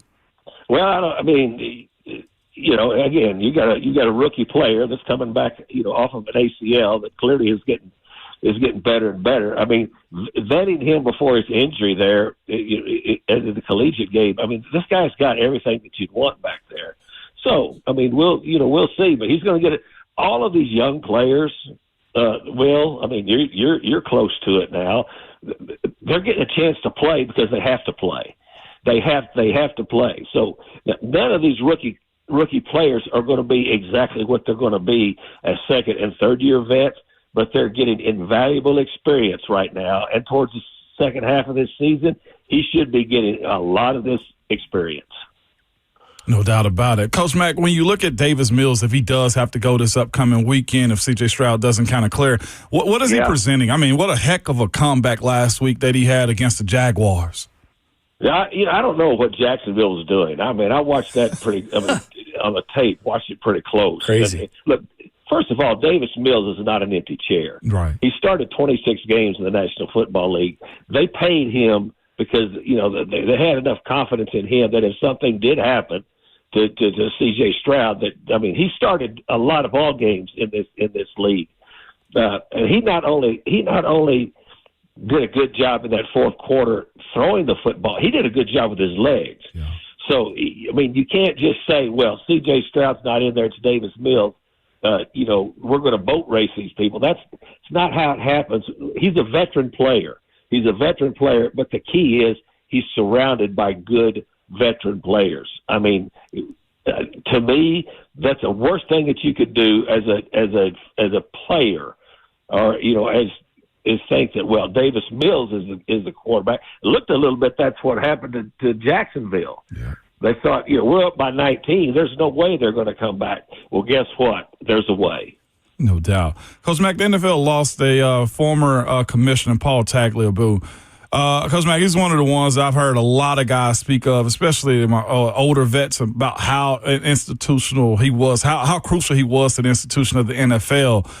What do you remember most about him and how he kind of got the NFL, honestly, as big as it is right now?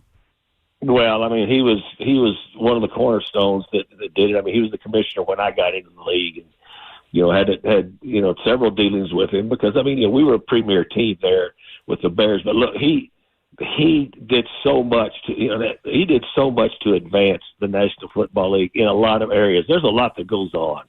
I mean, you know this now with what you do with the league. I mean, I've got people that work in the league office. You're employed by the league office now. You understand there's a lot of things that go on that people have no idea of that make a difference. But he was able to navigate a whole lot of things. I mean, took it from 28 to 32 teams. Right. Let's start with that, and then everything else going in between. I always, and he always had time.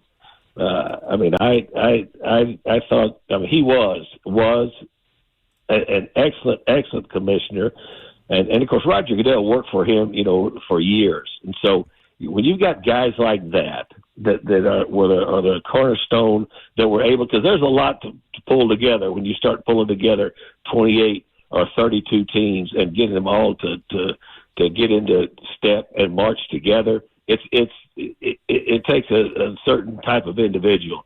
He was a really, really good leader for the National Football League in a lot of areas, Ramon. He really was. No doubt. I just thought about how many teams did he bring in? 4?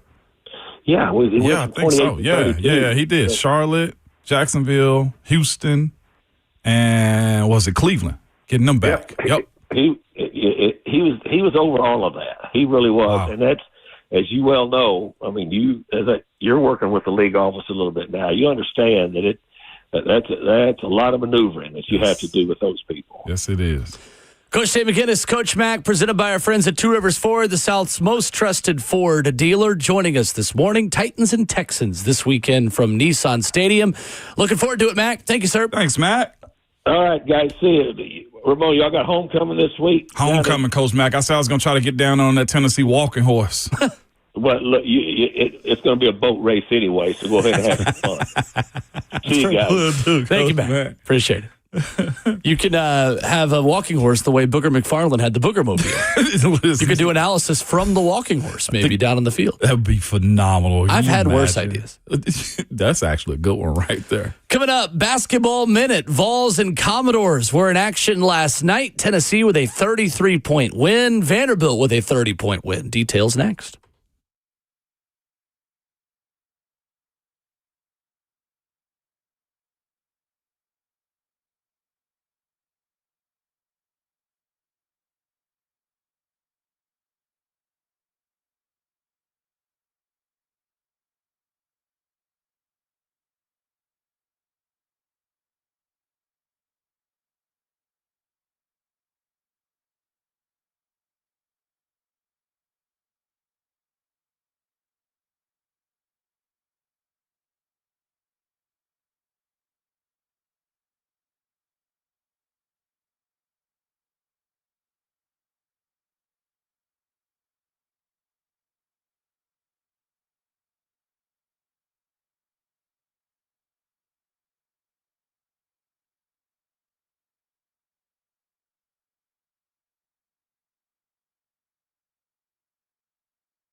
So it's kind of funny this morning on a Thursday edition of the show. We put out the bat signal and Batman just appeared, Ramon.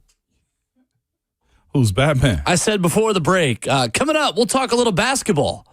Tennessee and Vanderbilt in action last night, and then Ron Slay appears at the F&M Bank Chat. Oh, just recognize 1045 The Zone YouTube channel where you can talk with him, with us, with all of your fellow 1045 The Zone listeners. Yeah. I don't know if we have a spotlight in this building, in this studio. We just shot up the Ron Slay logo, whatever that is. I don't know what Ron Slay's logo would be. Maybe we need to work on that. But. A sauce bottle is what it would be. Oh, okay. Sauce bottle. Sure. Yeah, ketchup bottle. That'll do it too. Last night. Headband. That's what it is. Just a silhouette of him with a headband on. Yes, that's it right there. That What is am I doing? absolutely it. Well, the bat signal was put up, and he is in the chat because we're about to talk some basketball. Tennessee 99, North Florida 66. A slow start offensively for Tennessee. Then they did that thing where they hold a team without scoring for 7 minutes of the basketball game. 15-0 run to take a 47-30 lead into halftime. I love J.P. Estrella. Yeah, man. He is my favorite player on this team. He is fun to watch. He's entertaining, wears his emotions on his sleeve. He is, I just think, very funny. 15 points on 7 of 9 shooting in the first half. Ended up with a career and team high 23 on 11 of 14 plus 10 boards. He is the kind of big man, Ramon, you can just throw down to in the orange paint and just let him go to work. You can. Watching him go to work last night, his physicality is there, his reach is there. He's big as heck, man. God, I didn't realize his size as far as like his height. Like he 6'10", 6'11"? Man, he taller than Ron Slay. I know that since he's taller than me. Wow. Yeah, I had to take my shots. I had to take my shots. You know what I'm saying? All right. It's too much love been given that. No, I love you, Savage. But what I'm getting at is he used it last night against a team that he could. The physicality that he was playing with and also how he played above the rim was super unique. Ended up pulling one from deep yesterday, too. All the bigs on this team right now got some range to him, man. Felix Akpara is he's pulling up any chance he can get. That's also. But their ability to be athletic bigs is what's super unique about them. Like, it got brought up a little bit, and I heard Savage kind of give a breakdown of it yesterday before the game tipped off. He mentioned, we wanted to see in a game like this against North Florida, would a guy like Jalen Carey find his footing, and he didn't. He hasn't. And here's the reason why. Like, I do think at some point when you get closer to conference ball, his physicality and style of play is going to be utilized and needed. He's a sturdy guy in the paint.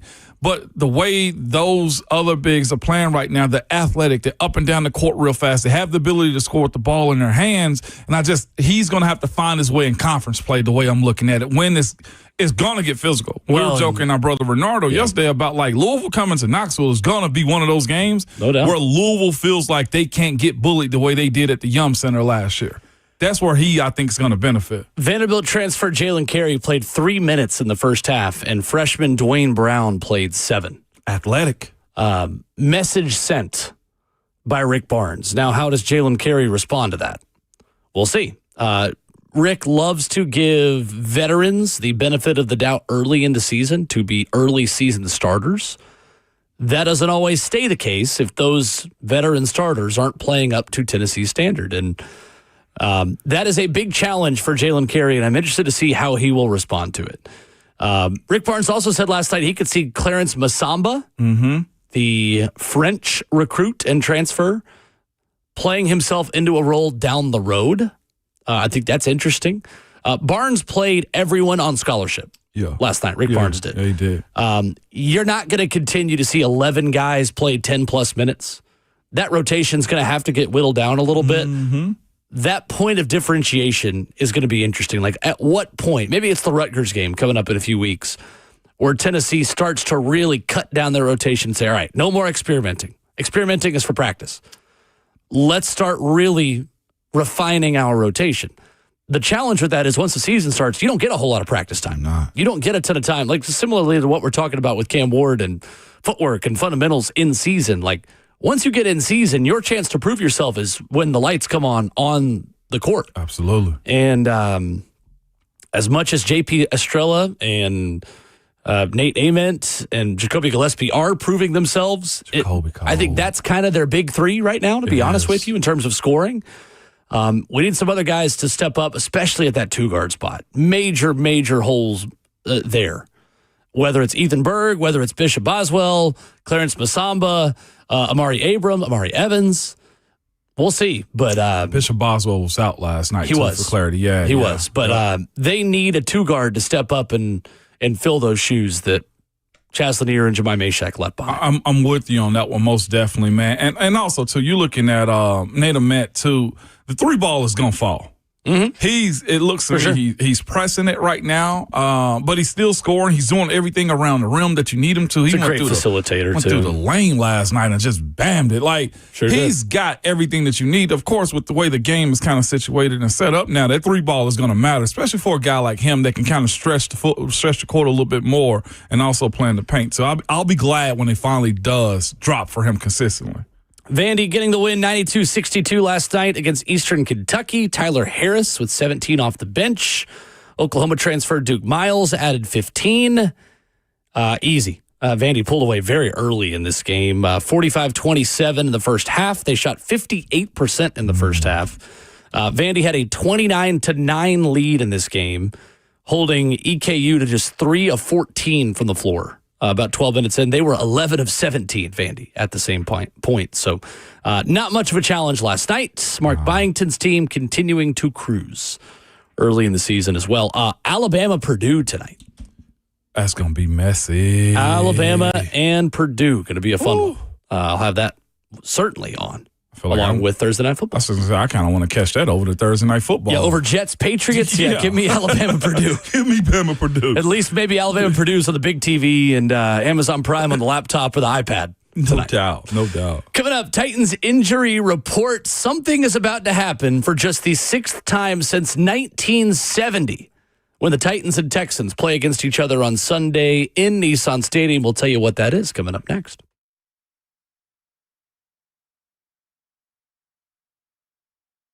I love living in Middle Tennessee. We've got great restaurants, entertainment, sports, and one of the nation's top Ford dealers right here in our backyard. Two Rivers Ford. Remember that name. Two Rivers has been a staple in our community since 1983. They're locally owned. They have a non-commissioned sales team, and they sell below MSRP. They've been doing business with integrity for decades.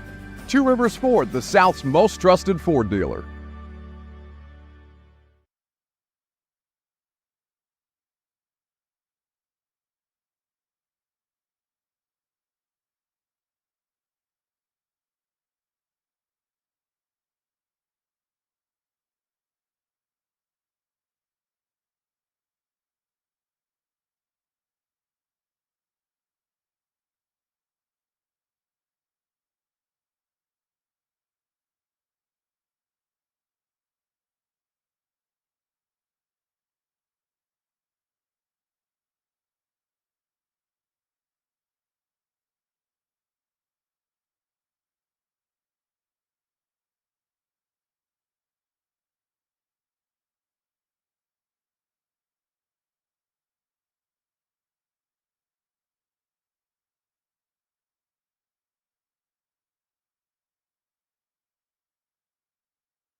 8:02. Good morning, live from the Circus Sports at Kentucky Downs Studios. I'm Justin Hawkins. The Titans returned to the practice field yesterday as they get ready to host the Houston Texans this coming Sunday. Calvin Ridley and Arden Key both returned to practice in limited fashion yesterday.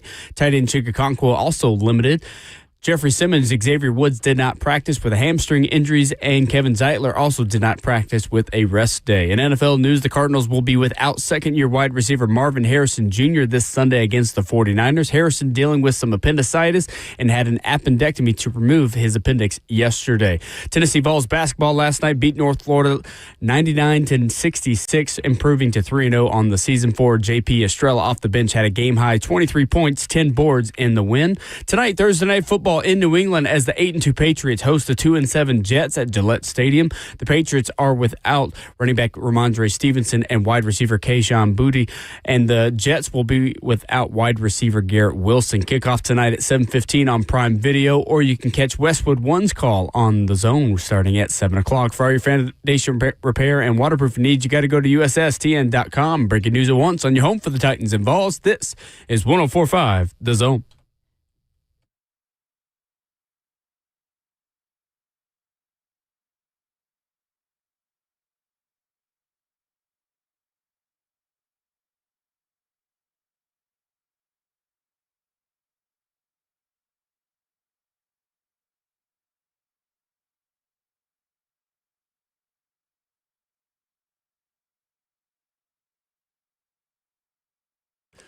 Second half of the show getting started on a Thursday morning edition. Hour 3, hour 1, 2, 4, fueled by Scooter's Coffee.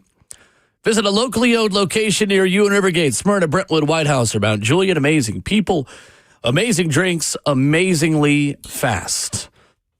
Titans get Calvin Ridley back on the practice field yesterday in a limited capacity. Ramon, something is about to happen in Nissan Stadium for the 6th time since 1970, and Calvin Ridley could help fix it. This is from Next Gen Stats and NFL Pro. The Texans have the NFL's top-ranked scoring and total defense. Mm-hmm.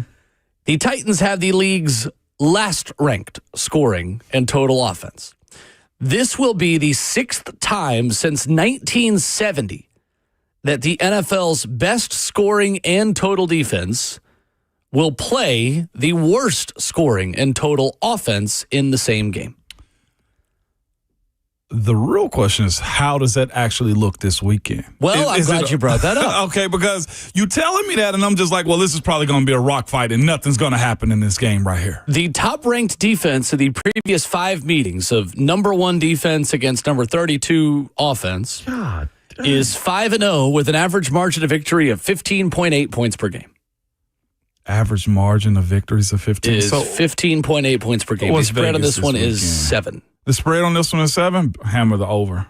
Just simply put. Well, no, that would mean hammer the Texans. Yeah, that's what I'm saying. Like, yeah, not the over. Yeah, well, you're right. Over would be 7 both plus. totals. I would actually add points to try to earn more money on it if it's 15 points. So.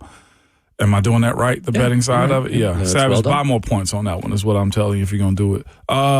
That's that 32nd ranked scoring offense. I didn't realize they had gotten that better. And yardage. Worse. And yardage, too. Yep.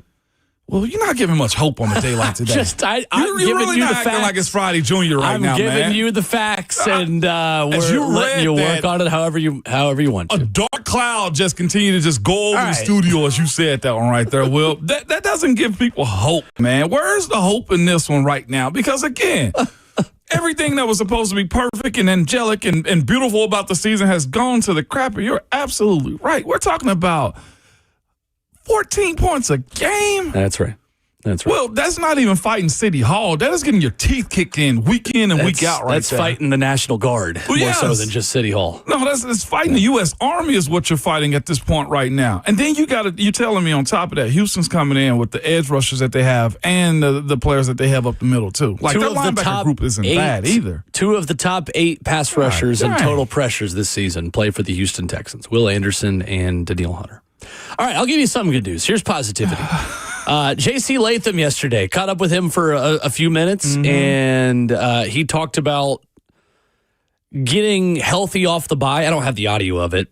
Just simply talking to him and being in the locker room yesterday, as I am on Wednesdays. And I asked him, like, has your routine been a little bit different in the bye week just to get healthy?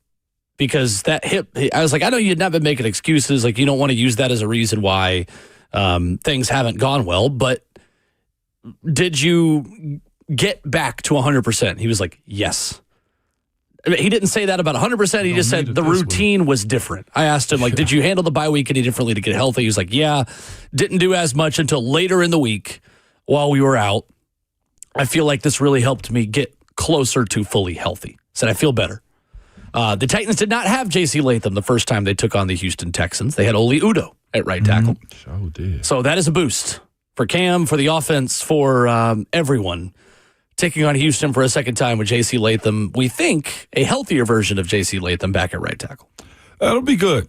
He's going to need it. This is where he hit his wall last year against the Texans, against this team and outfit that they still are, and they've just gotten better at it. We're talking about holding a team, under 14 points. Like, they've got to be methodical on how they go about this one. Like, it's going to be some weird feelings that go towards Bo Hardegree and his play calling this week.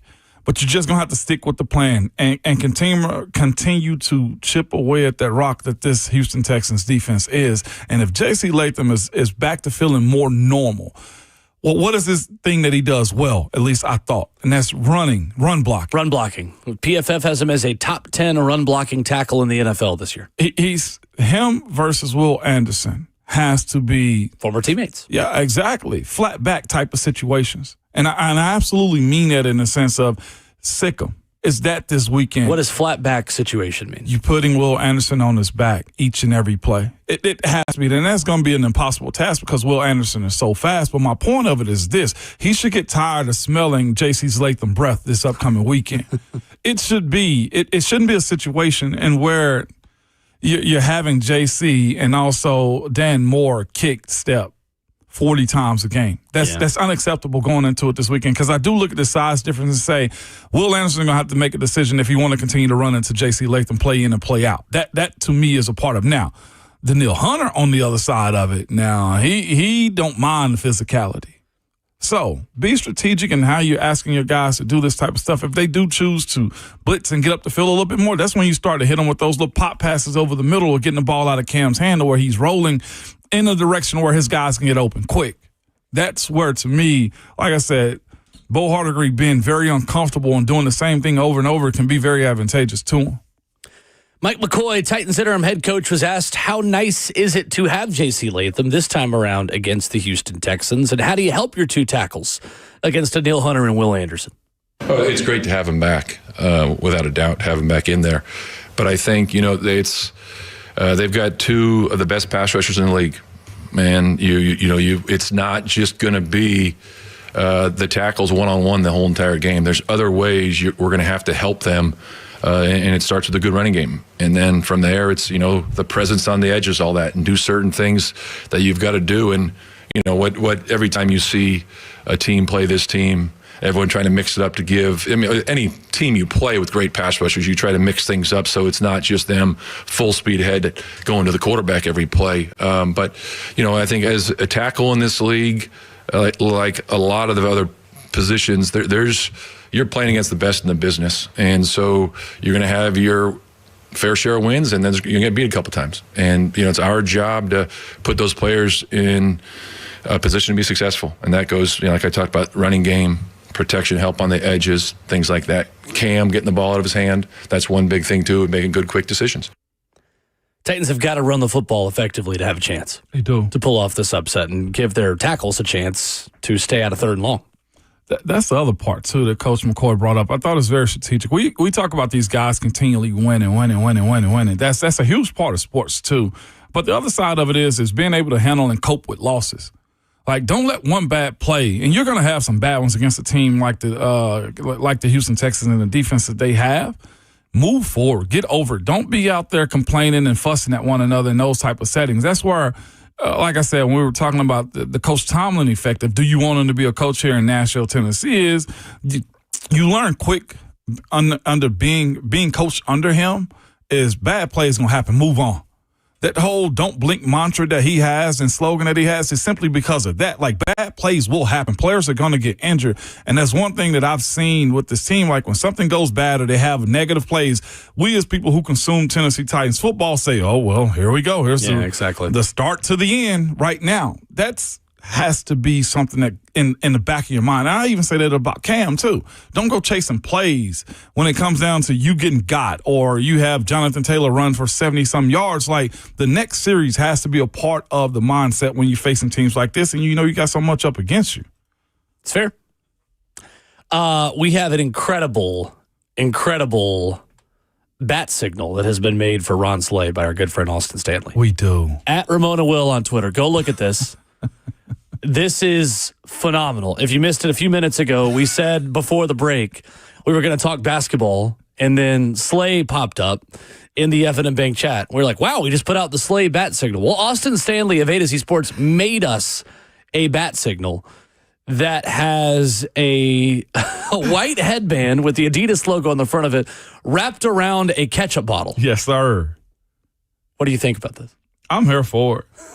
I'm here for it. I know he shares the same love that I do with ketchup, okay? That's right. The headband is something that he just put in front of everybody, and they kind of ran with it. Savage, this is it. This is it right here. I'm going to be real with you.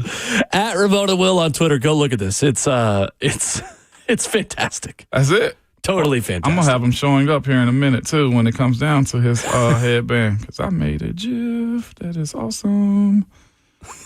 That's a very nice song. Thank you. That was good right there. Coming up, we bring in voice of the Vols, Mike Keith, our weekly visit with him, talking Tennessee football, a little bit of basketball as well after this.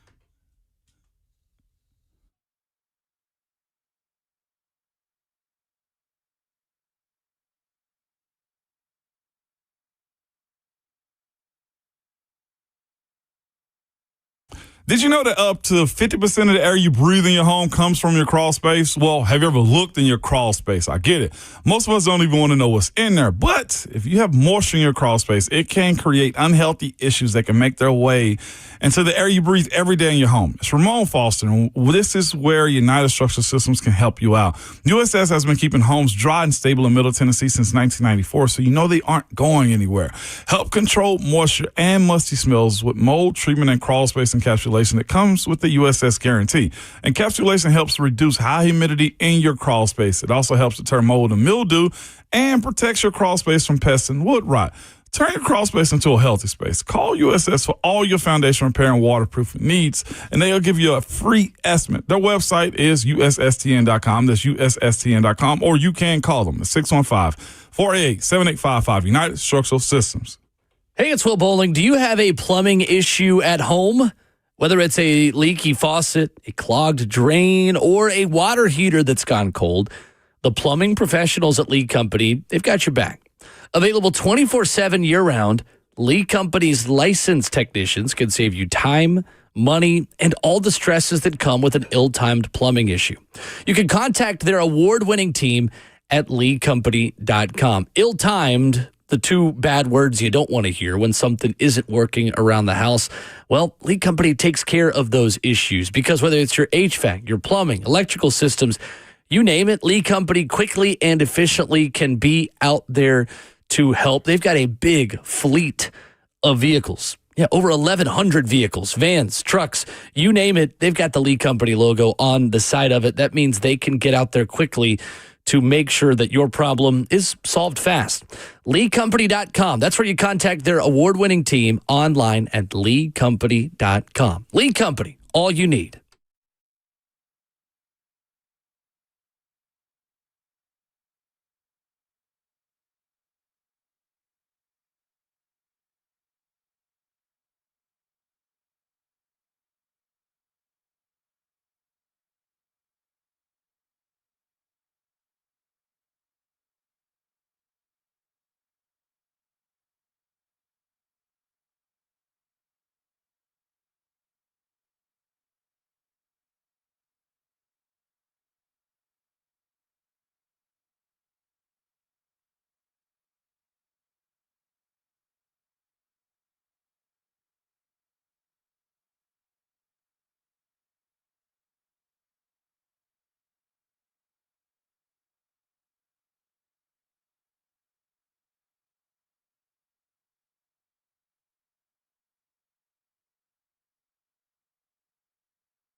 Ramona Will, fueled by Scooters Coffee on 104.5 The Zone. Hour 3 on this Thursday morning with Vol Network analyst Ramon Foster.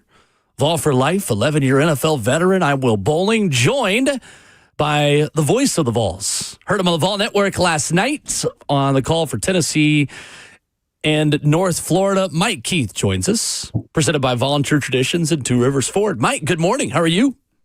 I'm well. How are you guys? We're good. We're better now. That's right. Well, absolutely. thank you. Very kind. Thank you. Enjoyed listening last night. First time I'd had a chance to just sit down and watch a Tennessee basketball game against the Ospreys of North Florida. The JP Estrella show last night, Mike. He kind of took over in that first half. He did. And he's done something like that in every single game this year, which is really one of the more exciting developments in Tennessee basketball. Rick Barnes made the point that it's going to get tougher because Tennessee has opened with 3 teams that are clearly undersized. And yet, what he's doing, his importance, the minutes that he gives them, I mean, it's a big deal. Is he going to average 16 points and 8 rebounds a game? I don't know. But they missed a year ago what he could provide from an offensive standpoint. And so I think overall you're very excited to see what you can get out of him through the course of the year. The story right now for this basketball team, outside of Nate Ament, is their improvement in the front court and the ability that they have to rotate people through in different roles, in different ways. Like Jalen Carey was not very involved in the game last night in terms of minutes, and yet he comes off the bench in 9 minutes, 6.6 rebounds. And so, Akpara played just 19 minutes last night. That rotation is going to be a big deal, and the number of fouls they have to give in the post, I think, is going to be a big deal. Mike, looking ahead to homecoming this upcoming weekend, Tennessee, New Mexico State, 3 more opportunities for Tennessee this season. What are you most interested to watch out of the bye week, Mike, as this team might get the opportunity to get more young players in the field and also show that they're a little bit recharged from the bye week as they take the field this weekend? I think we're seeing that already in the building. Everybody feels better with a week off. The coaches have a little more pep. The players have a little more pep out at practice. A November week off is a good thing for a college football team. So that being said, there are a couple things that I'm watching specifically. Tennessee is in a month of games where they're going to play mobile quarterbacks. John Mateer had success against Tennessee, moving around, making things happen, not only running, but also moving the pocket and throwing. Obviously, in the last 2 weeks of the season, Tennessee going to see very mobile quarterbacks. Their mobility is a big part of their game. Going to see it this weekend. Logan Fife, quarterback, New Mexico State, that is totally his game. When he brought them back in the fourth quarter against Kennesaw State and had a chance to tie a game in which they had at one point trailed 24-0, it was him running around making things happen. And I want to see where they are in terms of responsibility football, taking care of letting that quarterback know that he's not going to be able to run around and do whatever he wants. Obviously, it's been a teaching point. It's something that they took out of Oklahoma. They knew they needed more work on. We'll see how they've progressed because, as I say, we don't know what kind of overall challenge New Mexico State is going to end up posing in the end in terms of the final score. But what we do know is if they're going to have a chance, it's going to be because Fife moves around. And the last 2 weeks, if Tennessee does not control mobile quarterbacks, they have a problem. Yes, they do. It's kind of where I wanted to lead to or go to next, Mike, is pressure's a part of all things, especially sports. These last 3 weeks is 3 weeks of paradise, basically, for Coach Heupel and his team. How do you feel like he is under these type of circumstances where there's a difference between 8-4, 9-3, and especially those last 2 games, Mike? How do you feel he is historically in these moments? I think he's historically really, really good, if not perfect, for this reason. The thing that you don't want to do toward the last two games is let Saturday in Knoxville get very interesting. You don't want that. You don't want to start this run of 3 games with this being interesting. Josh Heupel is well known in these games to have his teams totally ready, to come out smoking, and to not let them get interesting. That's the number one job for Tennessee this week, is to play like they do under Josh Heupel in these games, come out attacking, storming the castle, making things happen right away with the idea in mind, we're going to go try to score on every possession, and we're going to let this be a happy homecoming when we're singing at halftime and after the game. It's just a joyous fall afternoon in Knoxville. If you're going to start any sort of run, I know it's cliche to talk about the first one, but with the overall arc of where the storyline is for this season, the number one job to start this is to handle this business on Saturday in a big way. With the flip side of that also being, you'd love to see as many of those young players as you can, some of whom we haven't seen since September, and let's see where they are in terms of their progress.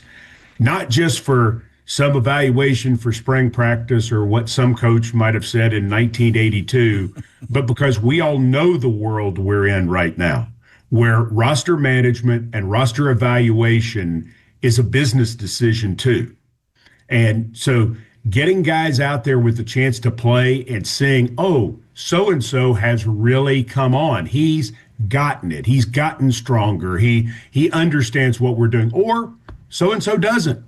So-and-so just hasn't caught on. They need to know that. The best way to know it is to go out, take care of your business, get ahead, get the starters out, be as healthy as you can for Florida, and have the chance to play these guys. No doubt about it.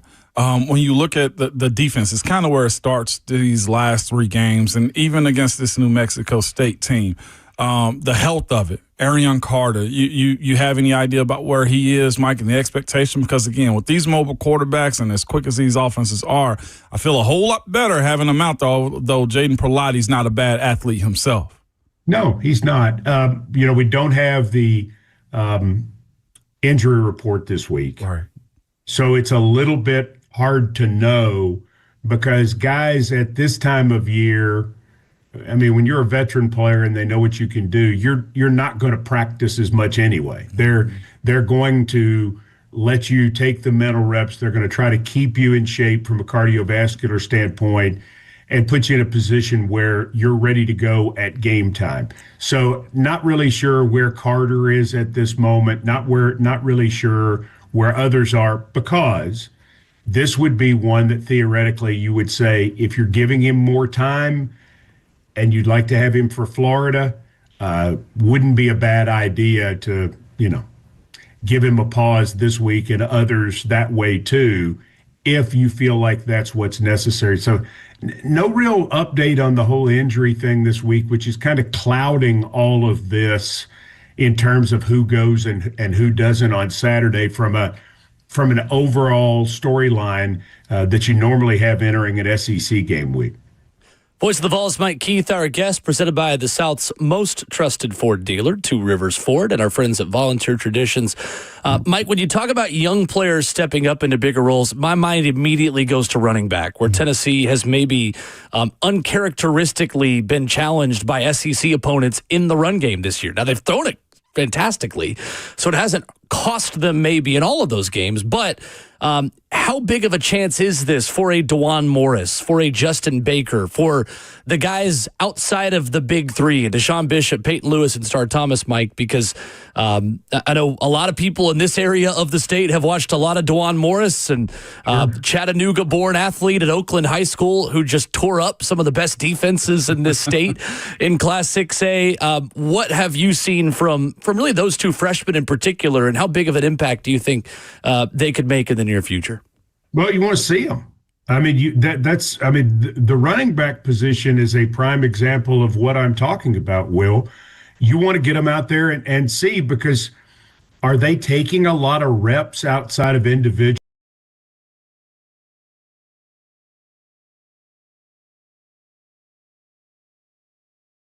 They've been, doing the individual drills. They've been doing the scout team things, but they've been going to the meetings.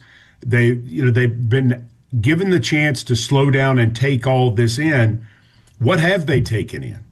And where do they go and where do they fit? Because, Star Thomas is gone. And so you're figuring out what steps are next and where do they fit in that whole equation. So, I think it's a big deal. I'd like to see Morris and also Baker get a chance to play. I was impressed with Morris in the early practices that I saw. He got some opportunities in games. Baker's a guy who's come a long way since he got here. When you saw him in the spring, you were like, oh, okay, and a lot of times that's guys, just the transition is so overwhelming. And then once they get into the flow, they pick up. In basketball, we've seen it with Amari Evans. Amari Evans is a guy that when I first saw him, you're like, oh, okay. And then now he got significant minutes last night. It's the same thing in football. It's the same type of thing. Guys really come on, and Baker has been one of those guys who's taken a bigger step in that period of time than probably others, whereas Morris flashed immediately. Baker has sort of risen to the challenge throughout the last, 10 months? Mm-hmm.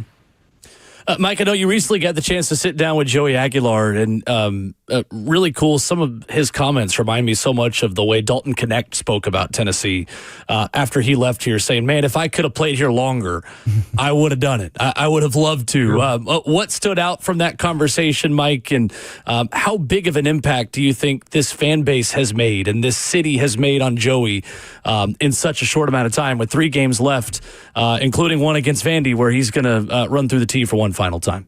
Well, just to plug the Mike Keith show, he's on in the 2:00 hour this afternoon on the Tennessee Athletics YouTube channel. So awesome. You'll get to hear a couple of segments with Joey Aguilar. 3 things really jump out to me. Number one, it's what they said about him before he came. It's what they said about him when people met him here, and it's what they're saying about him now. He's a good guy. You're proud that he represents your university. So that's number one. Number 2, he's incredibly grateful for the opportunity and really blown away by the Tennessee fans. He said he had like 7,000 Instagram followers when he was at App and before he got here, like when he was at UCLA or something. And now he has like 67,000 Instagram incredible. Followers. He said that's the power of the balls, and he's proud to be a Tennessee quarterback. And number 3, Will, what jumps out to me is people are like, well, what's going to motivate, these players the last 3 weeks? Well, I'll tell you what's motivating Joey Aguilar. He knows he gets to be Tennessee's quarterback for at least 3 more games. He likes being Tennessee's quarterback. He gets what an honor it is to be in a program like this, because a year ago, he never saw that coming. And so he is grabbing every moment of it, hanging on to it, savoring it. He's going to be a very motivated player no matter the opponent down the stretch. And I think that's one of the most exciting things for fans to know is you got a lot of guys who feel that way, who are excited to play football for this team. So, yeah, maybe the CFP's out of reach. Maybe it's only a minuscule chance of getting there. Got it.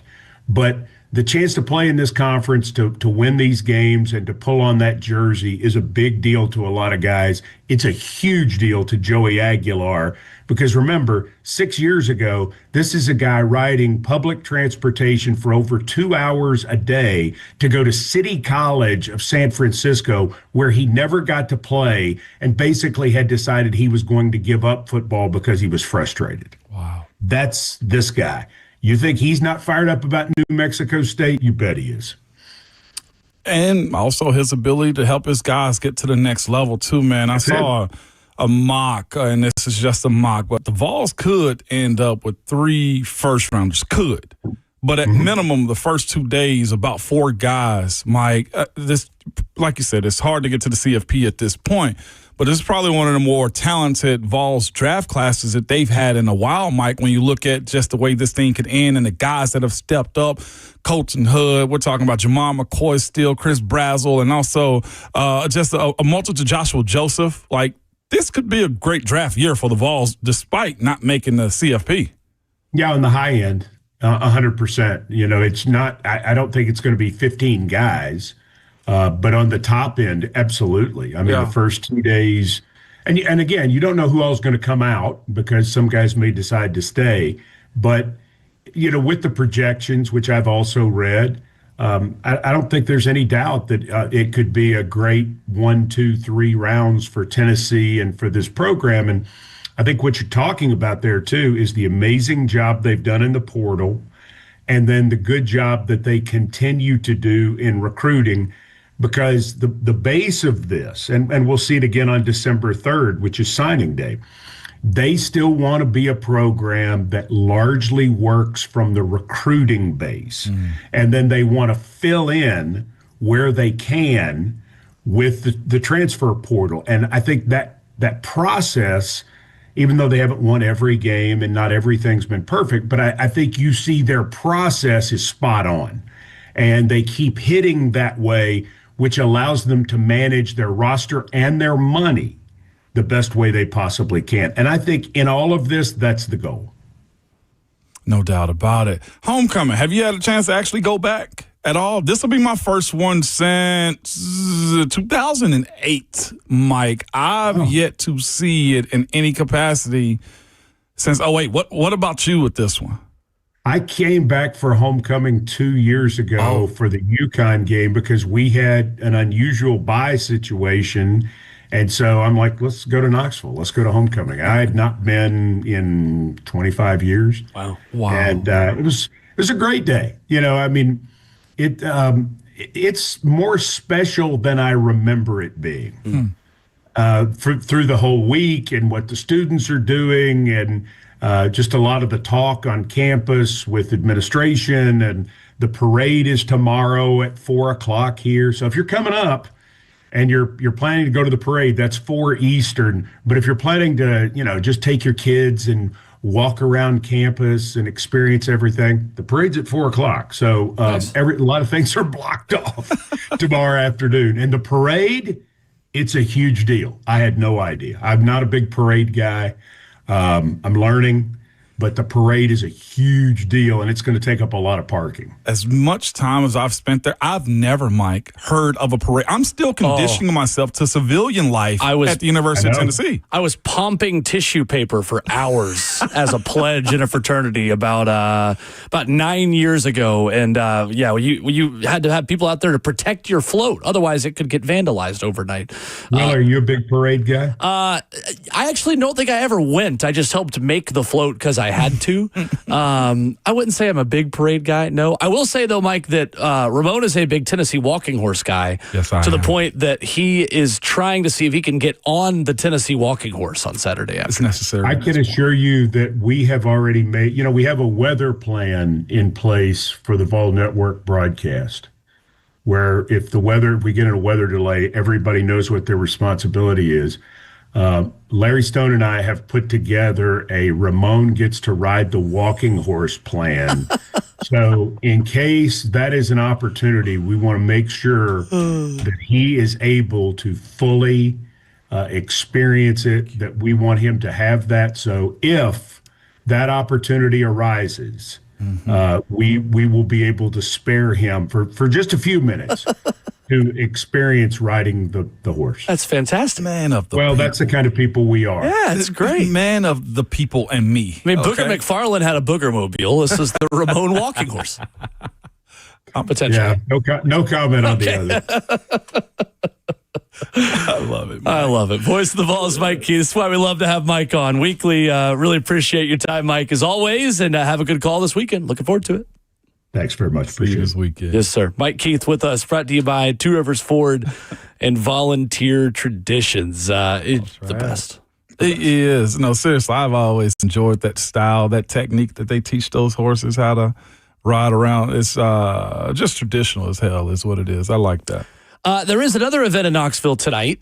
Wanted to give a shout out to something you should be paying attention to, a Nashville and Knoxville battle tonight that will be worth your time and attention that we'll talk about next.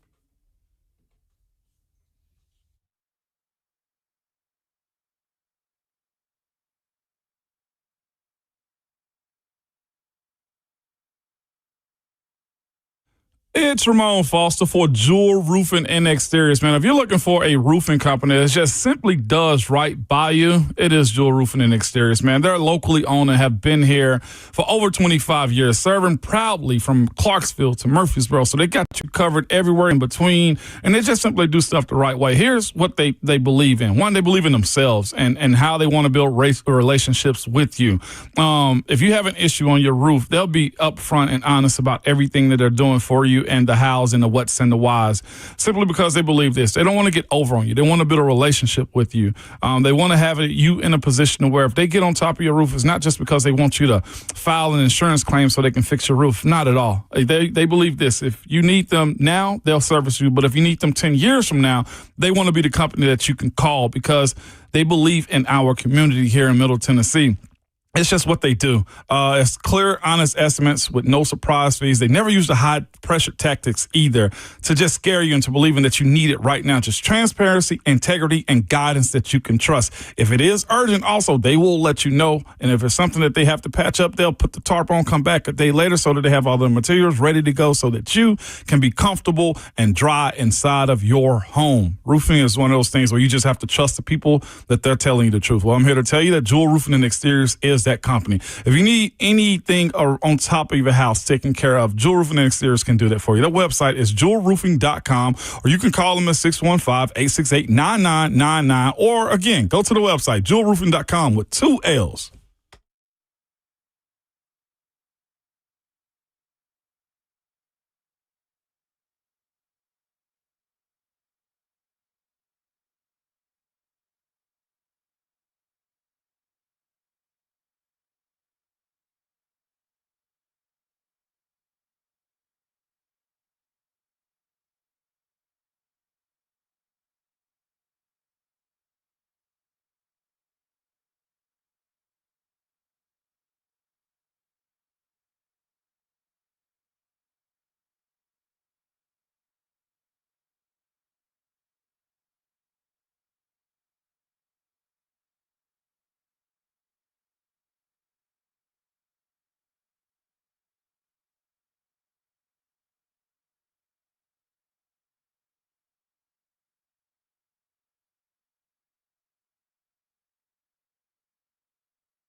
Ramona Will, fueled by Scooters Coffee, wrapping up hour 3. If you miss any of the show, if you're just now joining us and we're not able to hear Voice of the Vols Mike Keith a few minutes ago, or you missed Coach Mack, anyone that we talked to, you get it wherever you download podcasts. Ramon and Will, just search for that. Hit the subscribe button while you are there and get us wherever you go.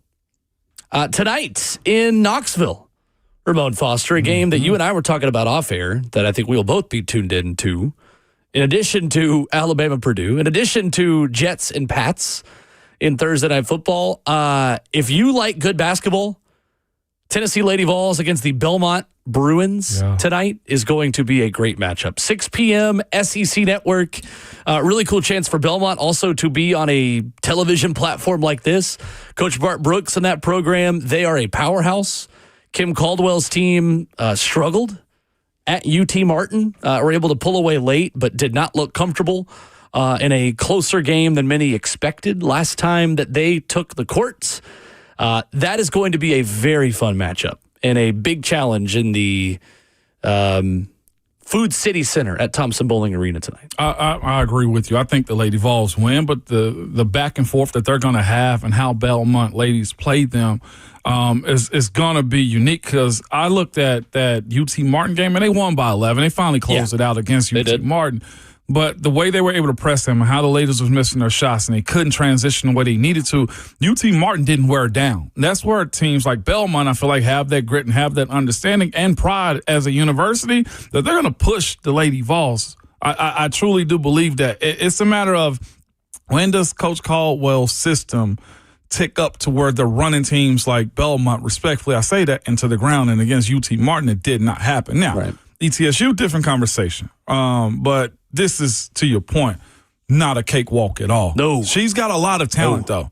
That's a very talented team that Coach Caldwell has with the Lady Vols, and it's going to have to show up early against them, because the way they transition and shoot threes and miss them at times, you can't live life like that when you're going to have an efficient team like Belmont coming into the Food City Center. Yeah, first time they have matched up since the 2022 NCAA tournament matchup in Knoxville. A dramatic win late in that game for Tennessee, who kind of stole it the last time these two teams played each other. Obviously, Lady Vols in a much different place now with Kim Caldwell versus Kelly Harper, who is at Missouri. But that is going to be a very entertaining game, and it is nationally, well, I guess regionally, televised. SEC Network. SEC Network's nice, though. Oh, yeah, absolutely. Yeah. Sam Gore, Carolyn Peck on the call, so should be good. Oh, wow, she's at Mizzou right now. That's crazy. Kelly Harper, yeah. Kelly Harper. Mm-hmm. Sure is. I didn't have that on my bingo card. Again, coaches always get jobs. Yes, that's right. That's right. Jets and Patriots tonight on Thursday Night Football. Patriots wearing their rivalries jersey, which I think are sweet. You seen these? Ones of those? No. Just Google Patriots rivalry jersey. It's like a mix between navy and gray kind of jersey. Yeah. I think they're awesome. I'm a jersey guy in general. Nor'easter jerseys are what they are called, because you always got to give a snappy name to a new uniform. Of course you do. You can't just have it be something else. That's right. Oh, yeah, I'm seeing them. Okay. All right, I got you. Those are decent right there, man. I think they're actually the best rivalries jerseys in the league this year. Kind of like that Seahawks gray without the green on it, though, too. Okay, yeah. Titans get those next year. They do. Curious what color they'll be, yeah. The Titans are changing the whole color scheme next year, though, right? No. I thought they were changing to Titan blue. No. Well, they already did. They already did. Okay, all right. Yeah, this is Titan blue, yeah. So they are more emphasizing the light blue, which is the same look that they had in Houston. Yeah. Same primary color they had in Houston. Not exactly the same look. Gotcha. Jets also coming off a dub. Yes, they are against the Cleveland Browns. Aaron Glenn is going to be there is what I'm getting. He's coaching his behind off. Did you hear what he said about Rich Cimini this week? Yeah, buddy. Was asked about injuries. He said, well, Rich has all the injury answers, so I'll just let you ask him. He is a little salty at the podium. Not that really matters. You can be salty and be a good coach or a bad coach, but he certainly has his own way of operating and his own way of doing things as he tries to implement his own culture and New York. I don't think it's in coaches' benefit to be wrestling with the media like that, though, especially the New Yorker, because every bad moment is going to get amplified moving forward. Well, for him. Rich Samini's not at one of the tabloids. Like he's an ESPN writer. He's a voter. Yeah, he's a Hall of Fame voter, too. For sure. That's why he wasn't actually at the press conference, too, is he was at a Hall of Fame, I guess, some type of voting seminar they had. Interesting. Yeah. Tough for him, but they're winning games. Hey, it's very putting the Titans in a better situation, so shout out to the Jets. Big time. Big time. If you're a Titans fan, you want to keep cheering for New York, you want to keep cheering for Cleveland, keep cheering for New Orleans. Those are your big three. We are Titans fans and Browns, Jets, and Saints fans every week. Too. Yeah, you unless you're playing them, which I know some of you won't agree with. Next year, you have the fourth place roster again. I mean, fourth place schedule again. Maybe there's something you can come up out of there with. Hopefully not the fourth place roster. I mean, not the fourth place roster. It's already there right now. You are right. You eventually want to be able to benefit from a schedule the way that New England has benefited from their schedule this season. That being said, New England has also gone and beaten Buffalo on the road and Tampa on the road. 8-2. Yeah. That, to your point, that is a quicker turnaround than I gave it credit for. Me too. And it starts with the quarterback. Cam Ward has a sophomore season like Drake May, then all of a sudden we're having very different conversations this time next year. Yeah. Because we didn't think New England had many weapons to work with either. Like, what was Demario Douglas or a Keyshawn Boutte or old Stephon Diggs coming off of a season-ending injury? I mean, seriously. And the fact that they're overcoming situations with Ramondre Stevenson's fumbling the football. Drake may find ways. Yeah, now he's hurt. And then now here they are having a replacement running back. What is his name? Travion Henderson. Well, I think a lot of folks in New England want that to be the guy. Travion. And apparently there was some report saying, like, Ramondre Stevenson will probably be back to RB1. Patriot fans like, are you kidding me? After that performance, we finally got to see Travion play, and now they're going back to the veteran? Why? Yeah, I know. Listen, you got to go with the hot hand. It's one of those situations where Ramondre Stevenson will be able to come back and get some reps, but I can guarantee you they're probably going to put the workload on him, on Travion.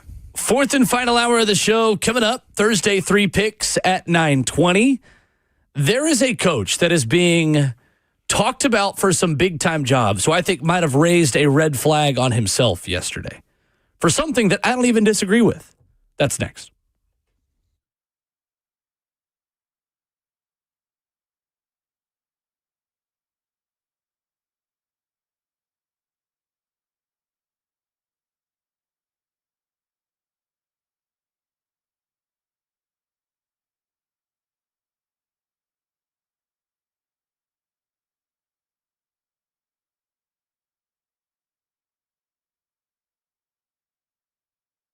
It's Ramon Foster for Medical House Calls. Their website is medicalhousecalls.com, where you can get medical assistance 7 days a week from 7 a.m. to 8 p.m. Same-day appointments are available to you, next day guaranteed. Also, you can also call or text them at 615-838-2375. And the reason I trust this company, one, is they're really good at what they do, whether that be just getting your vitals, urgent care at your home, IV therapy, primary care, it doesn't matter. But it's also that time of the year where you get busy. The nights get longer and you get sicker also because we're in the house a little bit longer.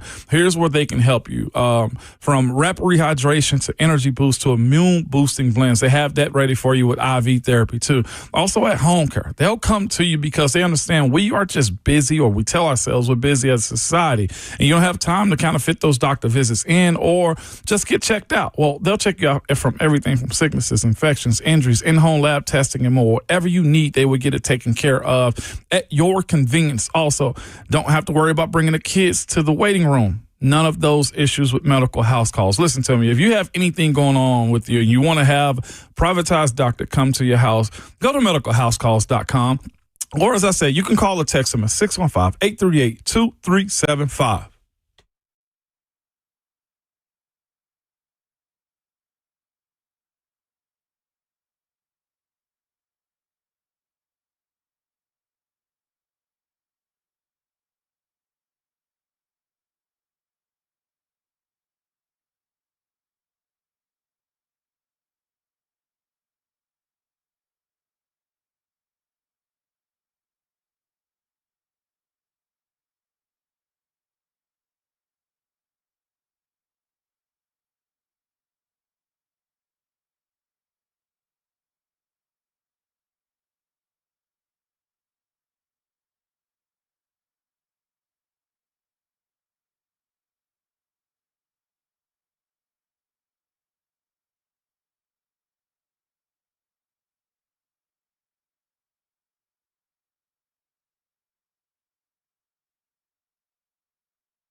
9:02, good morning, live from the 104.5 The Zone, Circus Sports at Kentucky Downs Studios. I'm Justin Hawkins. The Titans returned to the practice field yesterday as they get ready to host the Houston Texans this Sunday. Calvin Ridley, Arden Key both returned to practice in limited fashion. Tight end Chigakonkwo also was limited. Jeffrey Simmons and Xavier Woods did not practice with hamstring injuries, and Kevin Zeitler with a rest day. In NFL news, the Cardinals will be without second-year wide receiver Marvin Harrison Jr. this week against the 49ers. Harrison was dealing with appendicitis and had an appendectomy yesterday. Ravens quarterback Lamar Jackson dealing with some knee soreness. Head coach John Harbaugh said that he would be okay and expected to start this Sunday against the Browns. Thursday night football tonight in New England as the 8-2 Patriots host the 2-7 Jets at Gillette Stadium. The Patriots will be without running back Ramondre Stevenson and wide receiver Kayshon Boutte, and the Jets will be without wide receiver Garrett Wilson tonight. Kickoff at 7:15 on Prime Video, or you can catch Westwood One's coverage right here on 104.5 The Zone, starting at 7 o'clock. For all your foundation repair and waterproofing needs, you got to go to USSTN.com. Breaking news at once on your home for the Titans and Balls. This is 104.5 The Zone.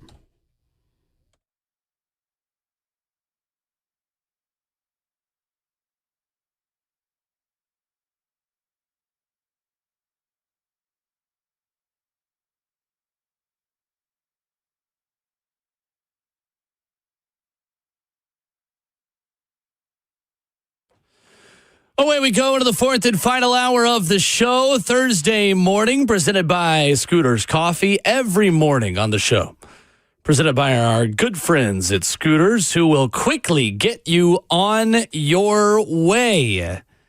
Up in Rivergate, Smyrna, Brentwood, White House, or Mount Juliet. Amazing people, amazing drinks, amazingly fast. In 15 minutes... Thursday 3 picks against the spread and totals for the upcoming football weekend, where Ramon Foster is our new leader at 19-14 this year. A very solid record. Who would have thunk it? Making some Ramoni. I'll allow it. Nice. I'll allow it. I knew something was going to be there, and I'm here to pick you up, Hawk. I'm going to allow that one. Ramoni. I'm also Yes. I'm jealous That of your luck last week. You covered all three of your picks by 1 point last week. 1 point. Syracuse plus 28.5 at Miami, West Virginia minus 6.5 against Colorado, and Alabama minus 10 against LSU. Those Syracuse lost by 28, West Virginia won by 7, and Bama won by 11. Right. Hey, a win is a win, baby.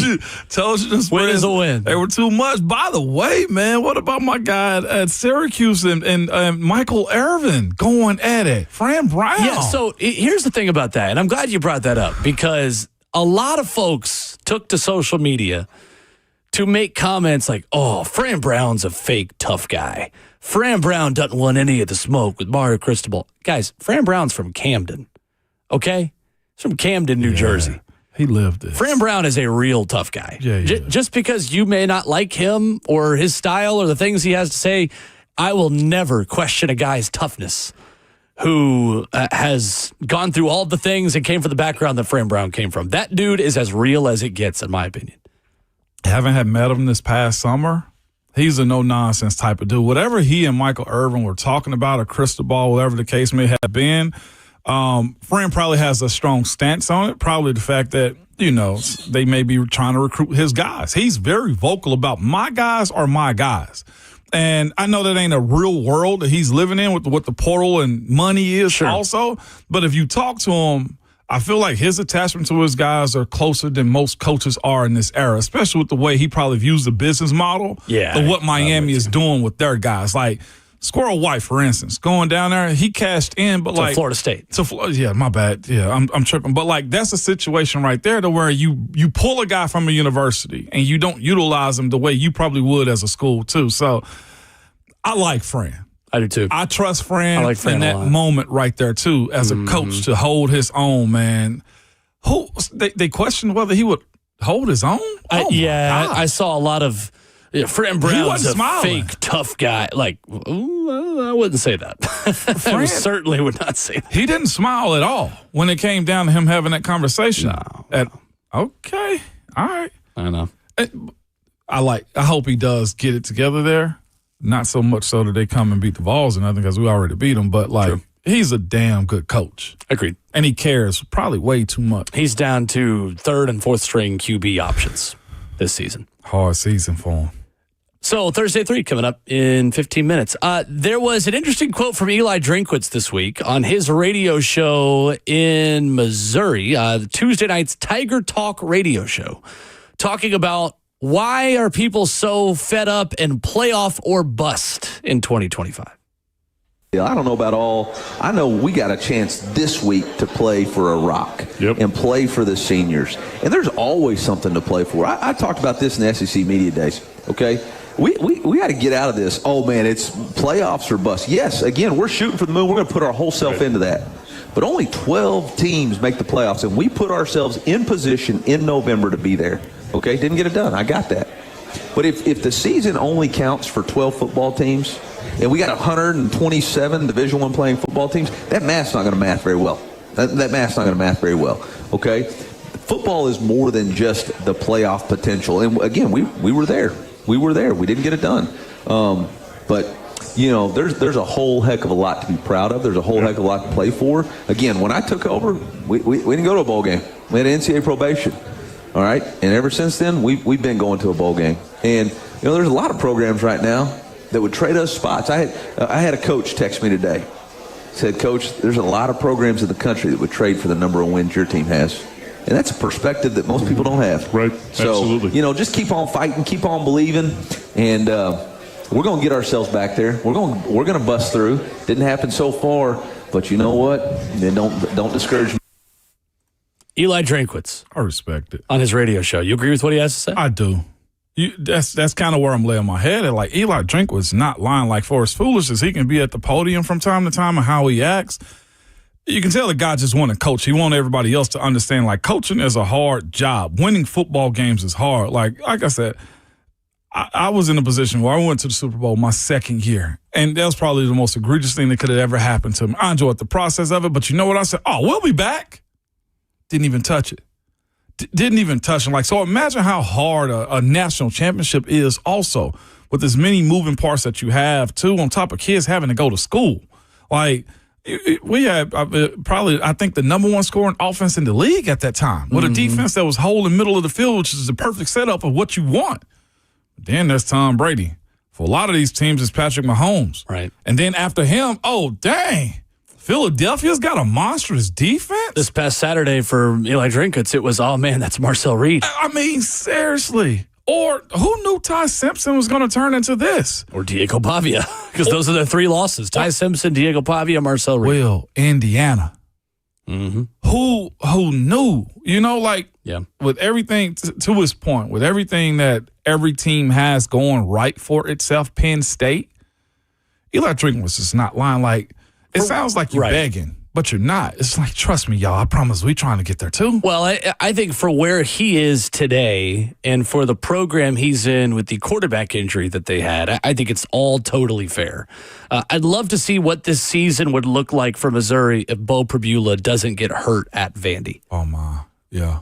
Because they're good enough on defense with Zion Young and those guys to be able to hold their own against anybody that they play. If their offense gives them a little bit more of a helping hand on Saturday against Missouri, against Texas A&M, does that game go any differently? Maybe, maybe not. We'll never know because Matt Zollers is the quarterback now because they're down to their third-string quarterback with 2 quarterback injuries that have gone against them. So I think that's all fair. I think for where he is and the expectations of Missouri football and the resources that Eli Drinkwitz has been given, I think those are all fair comments for Missouri. If I'm a Florida fan, if I'm an LSU fan, comments like that are not going to make me feel any better about hiring Eli Drinkwitz. And our good friend Gator Mike has called in and said he will disavow Florida football if they hire Eli Drinkwitz, which I love you, Mike, but I think that's crazy because I think Eli's a good coach. But this is the kind of comment that I think will get Eli poor marks from LSU fans who are saying, like, well, hold on a minute. We just fired a coach that could get us 9-10 wins like you are, 8-9 wins like you are, in order to get a playoff caliber, a championship or bust caliber coach. Eli Drinkwitz over here saying, wait, we can't be playoff or bust. Well, here you're going to have to be. Eli Drinkwitz knows that. I think Eli also knows the program he's coaching for to understand what the context of expectations are. It's not to say that Eli's not going to go to LSU and then have a different tune. He's singing into the microphone to say, like, hey, no, here you've got to win a national championship because 3 of the last 4 head coaches did. Saban, Orgeron, and Miles. But it's not going to help him with fan bases that are watching that being like, this is the guy? Yeah. The guy preaching us about expectations, about how we should lower expectations. That's the guy we're replacing Brian Kelly with. And I kind of get both sides of it, to be honest with you, Ramon. Well, it's a matter of which one do you want in the end, because when you look at if he does go to LSU, it's just like this year, looking at I expect LSU's roster, they'll be a first rounder, second rounder, somewhere in it. Like if one or two things have to happen, and as far as you've been a successful coach, win games, eventually win a national championship. Those two go hand in hand, I think. But the other part of it is these coaches are put in a position to where I feel like their failure, there's a failure to understand the bigger picture too. I went to the University of Tennessee, to compete and play football, win a natty, but it's also my vehicle to getting to the NFL. LSU will have tons of guys going to the NFL. Eli Drinkwitz had a first-round draft pick last year, or others, like first or second-round draft pick the last few years. Like they've, in a certain sense, have become like tackle you in a sense. I don't want to go that far, but like they have a reputation of putting offensive linemen in the league. Whatever happens to that part of it, also with the development of the athletes become just as equal to winning football games or winning the natty. Yeah. One can be okay. Like I said, it's what about the athletes that still go to the league and represent you? So to your point, Gator Mike is listening. He just tweeted at us and said, per your conversation right now from a Gator great. And it's Brandon Spikes retweeting the On3 quote from Eli Drinkwitz saying, it's always been championship or bust in the SEC. Everyone else is in exhibition season. That's delusional. That is delusional. You cannot tell me that every team in the SEC is championship or bust. Are you kidding? That's delusional. I think as a conference, you think that. Yeah, sure. As a team to team. The conference should produce a champion. Yes. That does not mean that Mississippi State, who's in the SEC, is championship or bust. No. Ole Miss isn't even championship or bust. Tennessee is not championship or bust. Right. Tennessee's goal has always been, in the previous format of the SEC, win the East and go from there. Go from there. Win the SEC East, get to Atlanta, go from there. Unfortunately, they've not done that in quite some time, but that's always been the goal. How many programs are truly championship or bust in the Southeastern Conference right now, year in and year out, to say over a 4-year rolling average? I don't mean like what A&M's got right now, because A&M right now has a really good team that has championship expectations. The goal at A&M as a program is not championship or bust. Texas, Georgia, Alabama, LSU. Anybody else? I think 4 programs are truly championship or bust to the SEC, where they have been built up right now. And it's those 4: Texas, Georgia, LSU, and Alabama. I don't even want to say not even Texas, because it's been over 20 plus years. I mean, Oklahoma Texas's traditionally mindset is that Tennessee's mindset, Oklahoma's mindset. But it's not the expectation going into every season. Because the hurdles you have to get over to get to that point is the biggest thing. Like being realistic about how you recruit and who your coaches are also is playing a huge part into that mindset. Right. And there's not a Nick Saban or an Urban Meyer out there for you to go hire who's going to come in with immediate championship level expectations.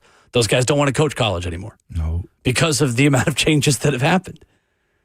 Yeah, I don't think Eli's wrong. But again, I think, you're going to have conversations like that from Florida fans. They're like, well, I'm good. Well, your expectations are higher than Missouri's, but they're still not championship or bust. Are we done with the long-tenured coach that runs a damn good program? I think we might be.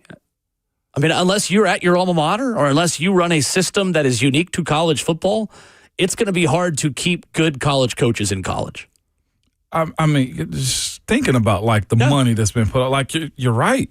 To that point, is it the best pathway forward to get a tactician, to have a college system-centric coach, to have a Kiffin, to have a Heupel, to have a Lincoln Riley, to have these kinds of coaches that like you're a system-driven coach who's not going to go to the NFL because your system isn't an NFL system.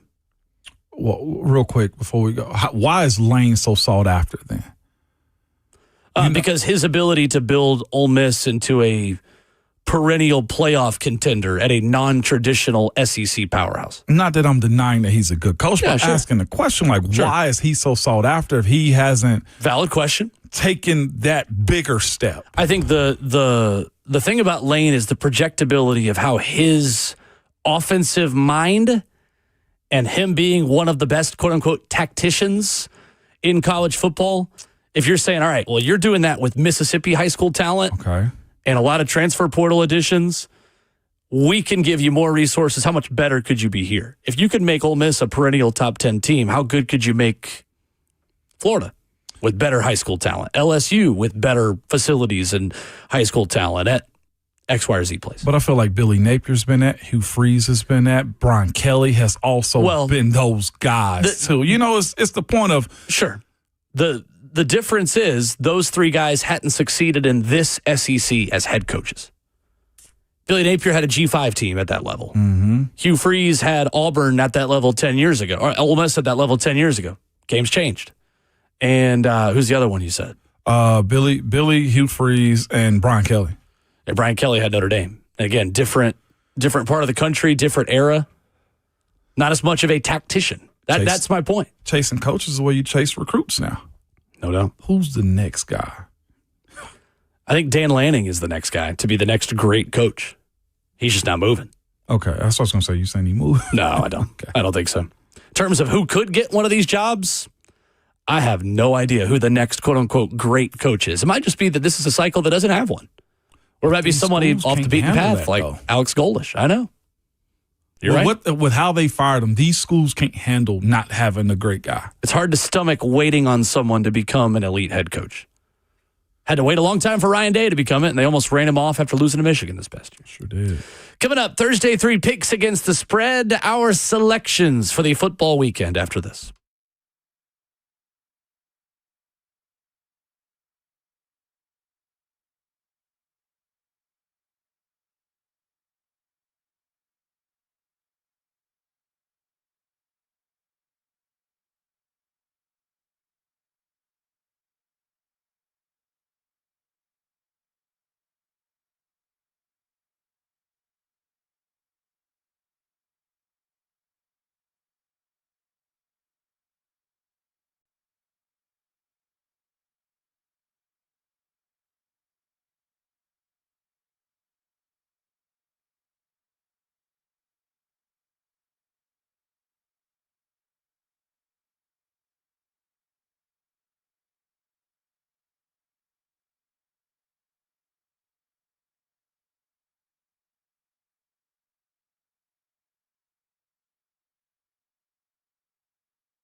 Ramona Will, 104.5 The Zone is fueled by Scooter's Coffee. Into the final couple of minutes of your Thursday morning program. Thursday, 3 picks against the spread and totals. I am a distant third of the three of us. Ramona's 19-14. I'm bad at this year is what's happened, I guess. Justin is 18-15. I am 14-19. Starting Just to fall off. Brutal. I've actually been doing better recently. Last week was 1-2, not as great. Vanderbilt, Auburn under. I think Vandy almost hit the total by themselves in that game. So I will not be picking any unders this week. I've got system plays this week. I'll explain my system in a minute. But I have 3 system plays. I have developed a system of what I am going to do in order to chip away. Some may call it cheating. I call it trying harder. Okay. So that's exactly what we're going to do. You know why I think I'm doing pretty good this year? It's because I'm not actually putting money on it. So my thought process. I'm doing worse. Never mind. I can't bet either. Yeah. Well, in that situation, well, good luck. But my pressure and stress to actually win or lose them, y'all should just ride with me, man. It's just what I'm doing. I went 3 for 3 last week, y'all. You did? All by 1 point? Get your bets up. Still counts? Still counts, baby. All right. Lead us off then, Mr. Foster. Ooh. First pick of the weekend. I want a quick win, man. I want one nicely, all right? If I'm not mistaken, did somebody in Louisville get a contract extension yesterday? It's being discussed. It's being finalized. Being finalized, man. Head coaches getting getting extensions is also always a good thing for them. Calms them to do the job. I was talking to my big brother Renardo yesterday. Me, him, and Savage were on 3-way. And he said one thing that you don't have to worry about them doing, Coach Brom, is losing the big games. He's going to win the big ones. And I look at Clemson as being a big game matchup for them. They're both swinging for the fences any chance he can get, but I see Louisville as being the better team. They're 4-5 on the season, Clemson is, and I got Louisville covering the -3 on this. This is only a 3-point spread? Clemson's going to fight. Wow. Yeah. I'm tempted to pick one of my, or switch one of mine and make this one of my picks, because that is not a lot of points for a good Louisville team that is taking on a Clemson team that obviously we know what they are this year. They've been very poor relative to their expectations. Yeah. Wow. Okay. Yep, -3 on Louisville. And it's a Friday night game, too. Louisville's conditioned to playing the earlier games like that. Clemson's going to have to run the ball better to have a chance in some of these games. They are 112th, Clemson is, in rushing offense per game at 121 rushing yards per game. Louisville really good at stopping the run, 22nd in college football in that department. But my goodness, 3 points is a low. Come get some of this free money, low Will. spread. Well, I got to catch up to you, so I can't pick the same things as you. Because even if I win, I don't gain any ground on you. That's true too. I've got to be different. I got to be different. A little bit different. All right, Justin, your first pick, please. At least you wouldn't lose ground that way. That's true too. No, it's the risk I've got to take at this point. True. All right, so I'm going to start. I don't know if this is kind of safe or not, but I'm going to go with UCF at number 6, Texas Tech in Lubbock. -23.5 is what Texas Tech is getting at home this season. Texas Tech is undefeated, and they're winning by a minimum of 22 points. That includes last week against a really big Big 12 matchup against BYU. UCF lost 5 of the last 6. They've lost all their games on the road. They're really struggling. Texas Tech is tops in the Big 12 in terms of yards, points, 4th in rushing. They're number 10 in the country in yards and in points. I just like the simple bet of Texas Tech. Okay. Texas Tech -23.5. A lot of points. What a study that's going to be. Texas Tech. It's working. It is. They threw a lot of money at a roster, and that roster is really dang good. Don't be surprised when you start hearing more Texas Tech people who will listen to us in the Southeast. No doubt about it. Yeah. No doubt about it. That team is legit, and David Bailey, their edge rusher, is a future Sunday standout. Very good player. Very good player. All right, I am going local for my first pick, and I hate to do this to our good friends at Middle Tennessee State University, but they are taking on Western Kentucky. And my first system play is Western Kentucky -13.5 in the bitter rivalry matchup with the Middle Tennessee Blue Raiders. WKU this season is in a much, much, much better place than MTSU. I'm a little worried about Derek Mason's future at Middle Tennessee. This is a matchup of two teams going in opposite directions, very opposite directions. And Bill Connolly is my system, by the way. Okay. You were worried about what my system plays were. So he gives out projections of what every score is going to be in college football based on his analytics model called the S&P Plus. If that sounds like a foreign language to you, that's fine. Just know it sounds like cold, hard cash to me, baby. 37-15 is the projected score of this game, according to his model. Yeah. That's a 22-point difference. Vegas only says it's 13.5. Give me 13.5 for WKU. The Hilltoppers get the job done at 3:30 or 2:30 p.m. on Saturday afternoon. All right, then. Okay, I like it going local, man. Yeah, I think that MTSU is struggling. I think there may be a very hard reset coming for that program sooner rather than later.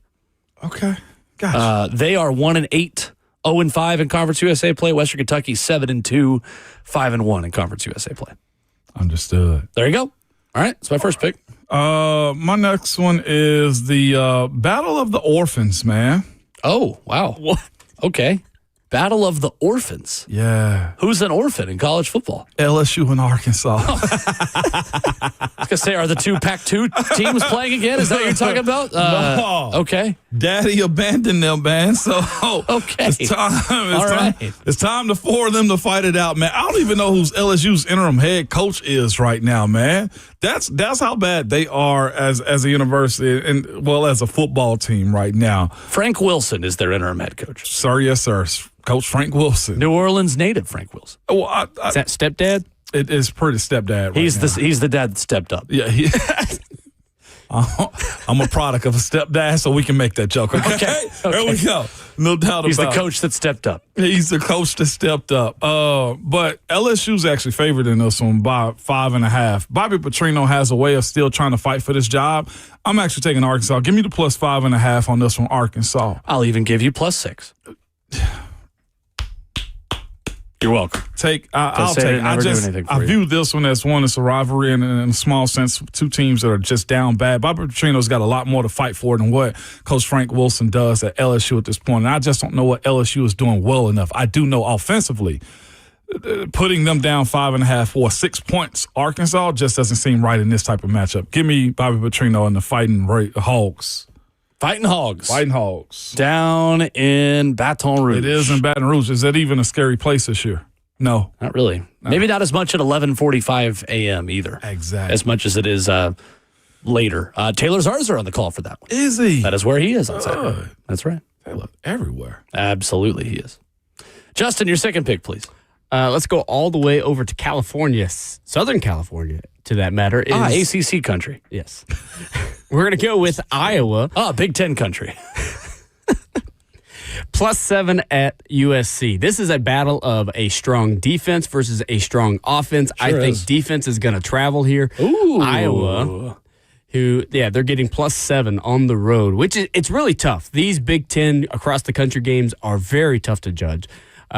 Oregon, going from Oregon to Iowa last week, they got the job done, but Iowa still covered. Yeah. I like them to do it again here. Iowa's defense ranks tops in the Big Ten, where USC's offense ranks tops in the Big Ten. It's just best on best, and I like the defense to travel here. Plus, when it's a touchdown, I'm going to lean Iowa just to cover that little bit of a touchdown. Okay. Also, how do we view pushes in this? You just get a tie. Yep. Okay. Plus 7 for Iowa is what you get from DraftKings Sportsbook. Yeah. So, interesting thing about this matchup, and anytime USC plays one of these traditional Big Ten teams, it's always interesting because USC doesn't really recruit the kind of players that beat Iowa or that go to Iowa. USC has got a lot of fast, smaller skill guys from the West Coast. The stereotype would say that they don't develop as many big, corn-fed linemen as the Midwest does. Iowa has the opposite. They've got a bunch of corn-fed, red meat-eating Midwestern blood on their knuckles big men who go in and bully USC. So is this speed and style against strength and substance? Great stylistic contrast between those two teams. USC is not out of the playoff race. Are we ready as a country to have that conversation? USC in the playoff race? It's about time. We made November have this now. one. Yeah. They are 7-2. They have Iowa this weekend. They go to Oregon after that, and then they host the Fighting Nico Iamaleavas in the last game of the season. I'm just saying, if USC runs the table, they control their own destiny like more than Vanderbilt does. Like USC could steal a bid in this. Now, they might steal it from Oregon, to be fair. Like either way, you're probably going to have one Big Ten team, a third Big Ten team that's ahead of Vandy or Oklahoma or Texas, whoever the fifth SEC team is, to get in. But if I'm a Vandy fan, I am rooting for chalk, and I am rooting for USC to beat Iowa and then Oregon to take care of USC next week. I'm not predicting it to happen. I don't think USC is going to go to Autzen and win, but I'm just throwing it out there. USC very much mathematically still alive in the playoff race. I'm here for it. My next pick, I'm going to do something kind of weird that goes against sports talk radio logic. I'm going to give you a pick without telling you anything about the game, and I'm going to admit to you, I couldn't name one player on either of these teams. You know why? System play. Marshall is getting 6.5 points, now 7.5 points as they go to the great Coliseum known as Turner Field in Atlanta. Give me Marshall minus 7.5 at Georgia State. Okay. I could not name one player on either team. And I wouldn't expect you to. Herd. System play, we're not overthinking it. We're not even thinking it. We're just taking whatever Bill Connolly tells me to pick, and I'm picking it. I'm doing I'm trying something. I'm doing something. I'm doing something, as the guy says from I Think You Should Leave. It sounds like you're in desperation mode. Yes, I'm 14-19. I don't trust my own picks. Let me just trust Bill Connolly's S&P Plus projections. No doubt. At ESPN.com. Marshall minus 7.5 at Georgia State. Look, I am used to the home team disappointing me in the month of October in Turner Field, so I'm just going to bet on that again in the month of November. Gotcha. With Georgia State. That's a Braves joke as a long-suffering Braves fan for those who are unfamiliar. Final pick, please, Ramon. Final pick, man. South Carolina at Texas A&M. Give me the plus 19.5. Oh, wow. For South Carolina, because in their big game matchups, Vanderbilt's the only team that absolutely blitzed and beat them by 24 points. Fair point. They're on the road, but they were also on the road at Missouri. They only lost by 9. They were also on the road at LSU. They only lost by 10. They're also on the road at Ole Miss and only lost by 16. They just have an affinity for keeping these games close. Mobile quarterbacks are not. That defense has traveled each and every time. And I know A&M is the number 3rd ranked team in the country, but 19.5 points against that type of defense, I can't count on that being the case when all season long South Carolina has answered that call as far as keeping it close, except Vandy. Okay. Yeah, so give me the plus 19.5 if it still stays there. I like it. It's going to be tough at home, though. Or, I mean, on the road. On the road? Well, they've done this against everybody on the road. Yeah, they have. At Missouri, LSU, and Ole Miss. Texas A&M has a much different offense, though. I like it, Ole Miss. I like it, though. It's called betting, Jayhawk, not winning. Ramones. Yeah. Ole Miss is a better offense than A&M is. So, there we go. Yeah, I'm with you. That's fair.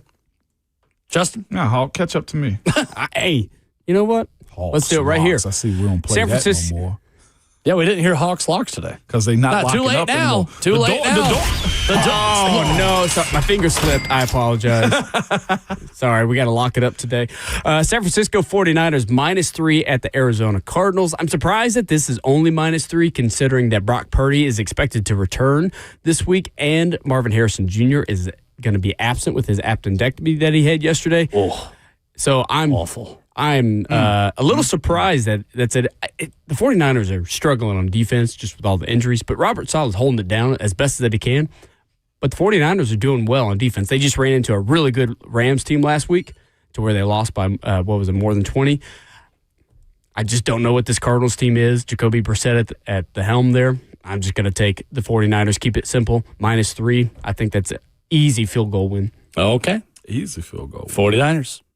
As someone who has had an appendectomy and had appendicitis, I don't recommend it if you were thinking about having it. It's not fun. It's not fun. I didn't know there was an option. Just ask Ronson. I thought I was dying. Yeah. Oh, Terrible. My final pick, Penn State -7.5 at Michigan State. System play. 3 system plays this week. Bill Connolly has this as a 2-touchdown line on the analytics side of things. So I took the 3 biggest differences between his projected scores from his metrics, however you want to say it, that we're watching the Matrix this weekend with football, I guess, and what Vegas said. So does he put a record together for his picks?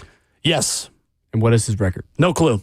Oh. Coming up, we wrap up the show. 615-737-1045. NFL headlines we missed on the way out.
Wrapping up the show, Ramona Will, fueled by Scooter's Coffee. Coming up tomorrow, a weekend football preview, of course. Brent Hubbs will be here at 7:20. Ron Slay, this time tomorrow, will be wrapping up the show in week with us. Your phone calls, 615-737-1045. ESPN.com has early top 25 ranking and projections for 2026 free agency. There is a player here of interest, Ramon, playing in the AFC North, who I think the Titans could kick the tires on this upcoming offseason if they decided to bring in a new center. Tyler Linderbaum, the current center of the Baltimore Ravens, he'll be 26 next season. A report from Jeremy Fowler this morning says that he is considered a top 10 interior offensive lineman. That makes him an expensive option, poised to become one of the league's highest paid centers. The Ravens have discussed an extension with Linderbaum, but are not within striking distance on a deal. When the Ravens declined his fifth-year option in the spring, that enhanced his chances for free agency. I don't want to pass that question to Bert. I gotta get in on that one, see how he feels about him. The fact that where is he at? Oh, he's in the room over. Oh, never mind.